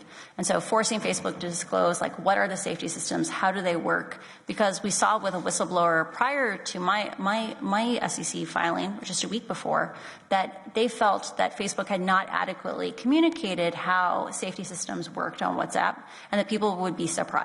So I think having that level of transparency is really essential. With regard to, let's see, I do worry about this concept of addiction, or things that are drawing people in. There were two comments around the hours and hours that people spend on these platforms. I think this is true across all platforms. I think you should have to disclose by percentile, and not just by percentile for extreme users. So this is the top 1%, maybe by 1/10 of a percentile. How many hours do people spend on these systems per week? Because the real problem on a lot of these things, for the harms involved, is that as people get exposed to targeted misinfo, or the misinfo of these concentrated communities, they get cut off from the rest of reality, right? That when you begin to believe beliefs that are not like beliefs that are the consensus norms, it makes it harder for you to reintegrate into society, and you pull people into these rabbit holes. So I think disclosing how much time people are spending is going to be important, especially for the metaverse. For those of you who are not familiar with the novel Snow Crash, which is where the phrase the metaverse came from, specifically talked about in that book. I'm shocked they picked this name. In that book, the metaverse is a dystopian thing, that people's lives are so unpleasant that they need to hide in the system for half of their day. I think that's what's going to happen. You're going to have people who are disconnected from society or marginalized, and you're going to have people getting pulled into these virtual worlds because they are really addictive. They are really compelling. They give people a sense of agency when they might not have it in their real lives. And I think requiring publishing or having people disclose, like, do they feel like they're in control? We have to have ways of getting research and governance on these things. With regard to the quantity of data delivered, in the case of the metaverse, I'm very concerned about that. We talked about before that these systems require having even more sensors in our life. And the issue I'm even more concerned about is if they're trying to aim for the workplace, people don't get to consent in their workplaces in the same way. And so I worry about the idea of Facebook forming profiles on us where people can't even opt out because it's between their livelihood and their privacy. I highly encourage this idea on for opting in on personalized targeting. There should be time limits because people should be able to make different choices over time. And I strongly encourage having that be time bounded. And I think the last one I'm going to comment on, data retention. So something that Facebook definitely takes advantage of is they no longer retain data beyond 90 days. That actually has some pretty serious security implications. So a thing that we found across when I was working with the threat investigators was that often it was hard to see how things like influence networks evolved or the impact of terrorism recruiting because we could only see back 90 days. The only way you got to have data over time was if you intentionally flagged that person. And so it became difficult to actually track the evolution of some of these systems. And so I think there should be questions around how data retention works. I'm not saying keep it for years, but maybe more than 90 days would be helpful. Maybe 6 months or something. But yeah, that's all. Thank you so much for your time. I'm incredibly grateful that the European Union is taking this seriously. I think you guys are really a light in the darkness. Like, I feel confident that you guys are going to pass a law that has teeth, that it has dynamic ways of adjusting over time, because we need that. We are going to need oversight on these platforms more and more with time. They have far too much power in our society to be able to operate in the dark. And Facebook has shown they will not give us any data unless we force them to. The last thing I want to drop in there before my 6 minutes expires is Facebook has shown that they will lie with data. And so I encourage you to put in the DSA, if Facebook gives you data, they should have to show you how they got it. Because we have had multiple scandals where Facebook says they've given out data, but because every data analysis requires assumptions, Facebook makes assumptions and then doesn't disclose them. So we think we know what data we're looking at, but in reality, they are misleading us. They have the best data scientists in the world. They can dance with data unlike anyone else. And it's really, really important that they should have to disclose the process, the queries, the notebooks they use to pull this data, because you can't trust anything they give you unless you can confirm that. Thank you so much.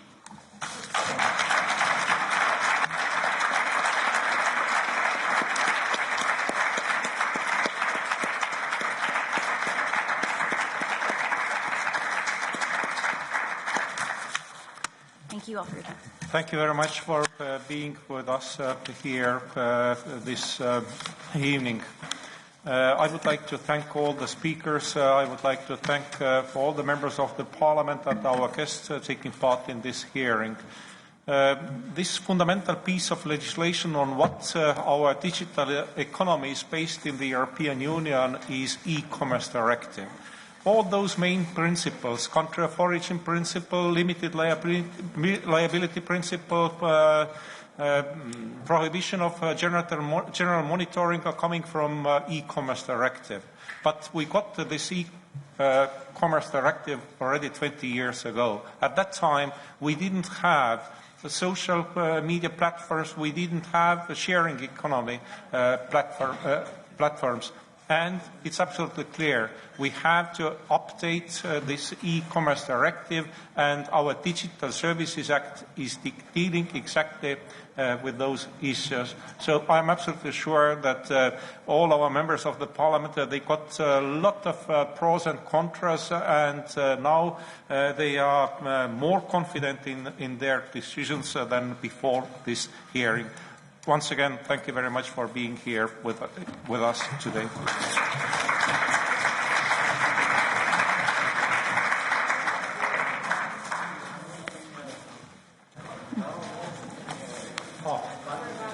Next meeting will take place on the 1st of December this year. Thank you.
take care of Francis.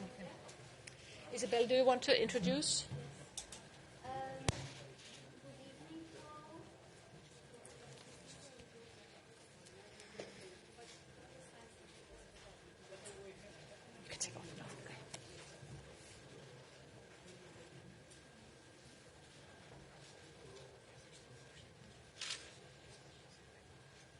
Good evening to all. Welcome to the press point with Mrs. Frances Haugen, who just had a hearing in the Internal Market and Consumer Affairs Committee. We have with us also the Digital Services Act Rapporteur, Mrs. Schaldemose, who will be available to answer some questions. Mrs. Haugen will do an initial statement. You have the floor. I'm going to be quite brief. I'm very grateful for the European Union taking so seriously the contents of my disclosures and giving me an opportunity to speak today. I'm quite tired, so I'm not going to answer any questions. But I believe there's an amazing opportunity for Europe to be a light in the world, right? There are many, many people who are impacted by Facebook's worst harms who have very little influence. And Europe really can help push the dialogue ahead and put in place regulations that can keep many, many people safe using content-neutral solutions that can scale to everyone. Thank you. Thank you. Well, I would like to say a big thanks to Francis for being here with us today. We've had a long day, meeting several times, and I think that what we learned tonight is very important for the work we're doing with the DSA. And I certainly took a lot of things with me. I like a 1, 2, 3 system, and I think that if we can do something about that, we need to have more transparency and more accountability, and we need to do it rightly. And I hope that now we have your testimony for the whole Parliament, and I hope that we can use that as a point of reference, and I hope that that will help us in the upcoming process. We are still a couple of weeks away before we have an agreement on the DSA, but we are approaching. So I'm really grateful for you to come here today and to the European Parliament. So thank you very much. And now I think that you should have the right to leave and have a good evening and hopefully a restful evening. You have had a very long day. So thank you so much. Thank you so much. Have a good night. If some journalists have questions, you can address them here to Mrs. Schaldemose, please.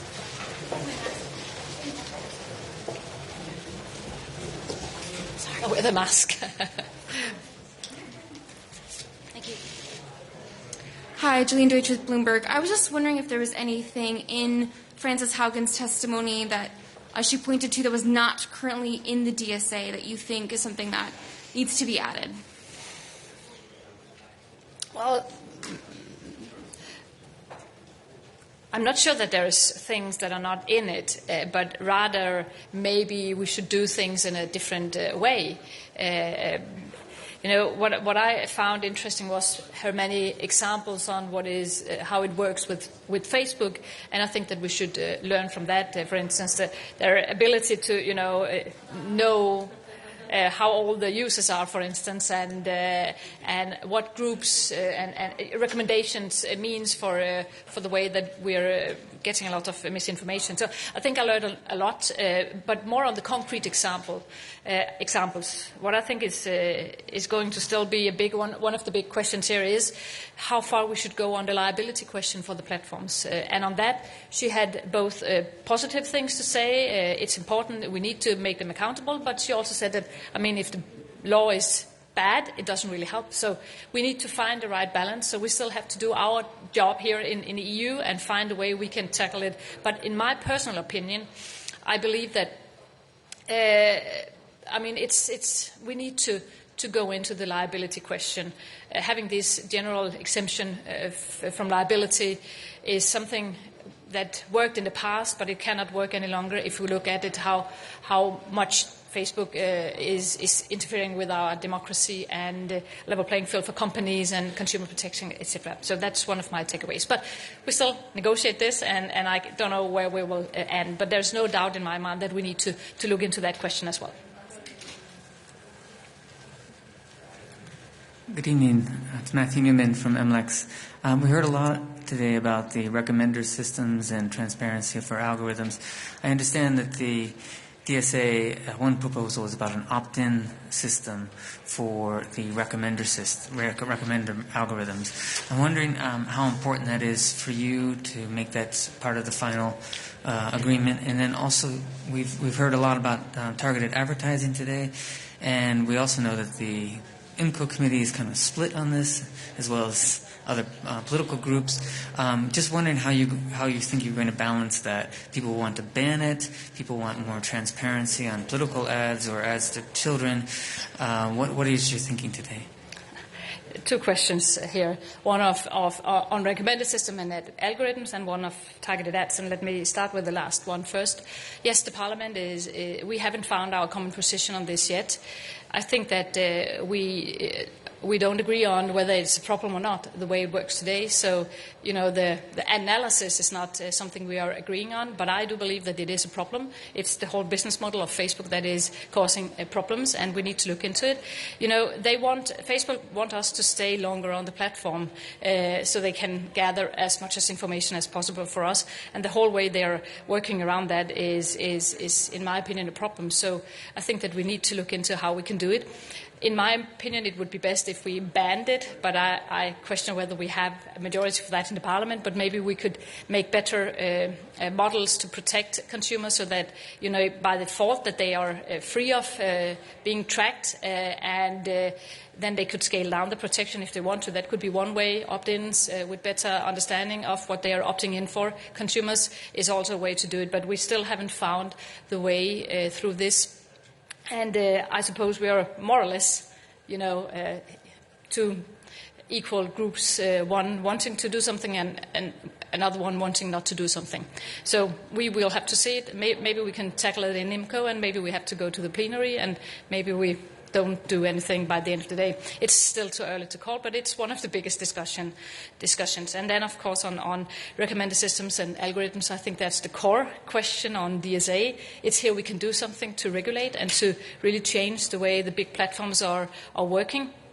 And I think that on this, Frances Haugen was very clear. We need more transparency. We need accountability. So we need that they have to assess themselves, the platforms, how their recommender systems and algorithms are working. We need regulators to look into whether this works. And we need also civil society to help us understand how the impact of the algorithms are. And then I would like to add that on all this, we also need to make sure that they are accountable for it. Maybe even directly liable for what happens, not on the content that me and others are putting on the platforms, but the way they're using our content with the algorithms on that. So, but we're still working on it. It's still difficult. I hope that what we have learned today might help us a little bit in the process in the coming weeks. Any further questions? No. Thank you so much, and have a nice evening.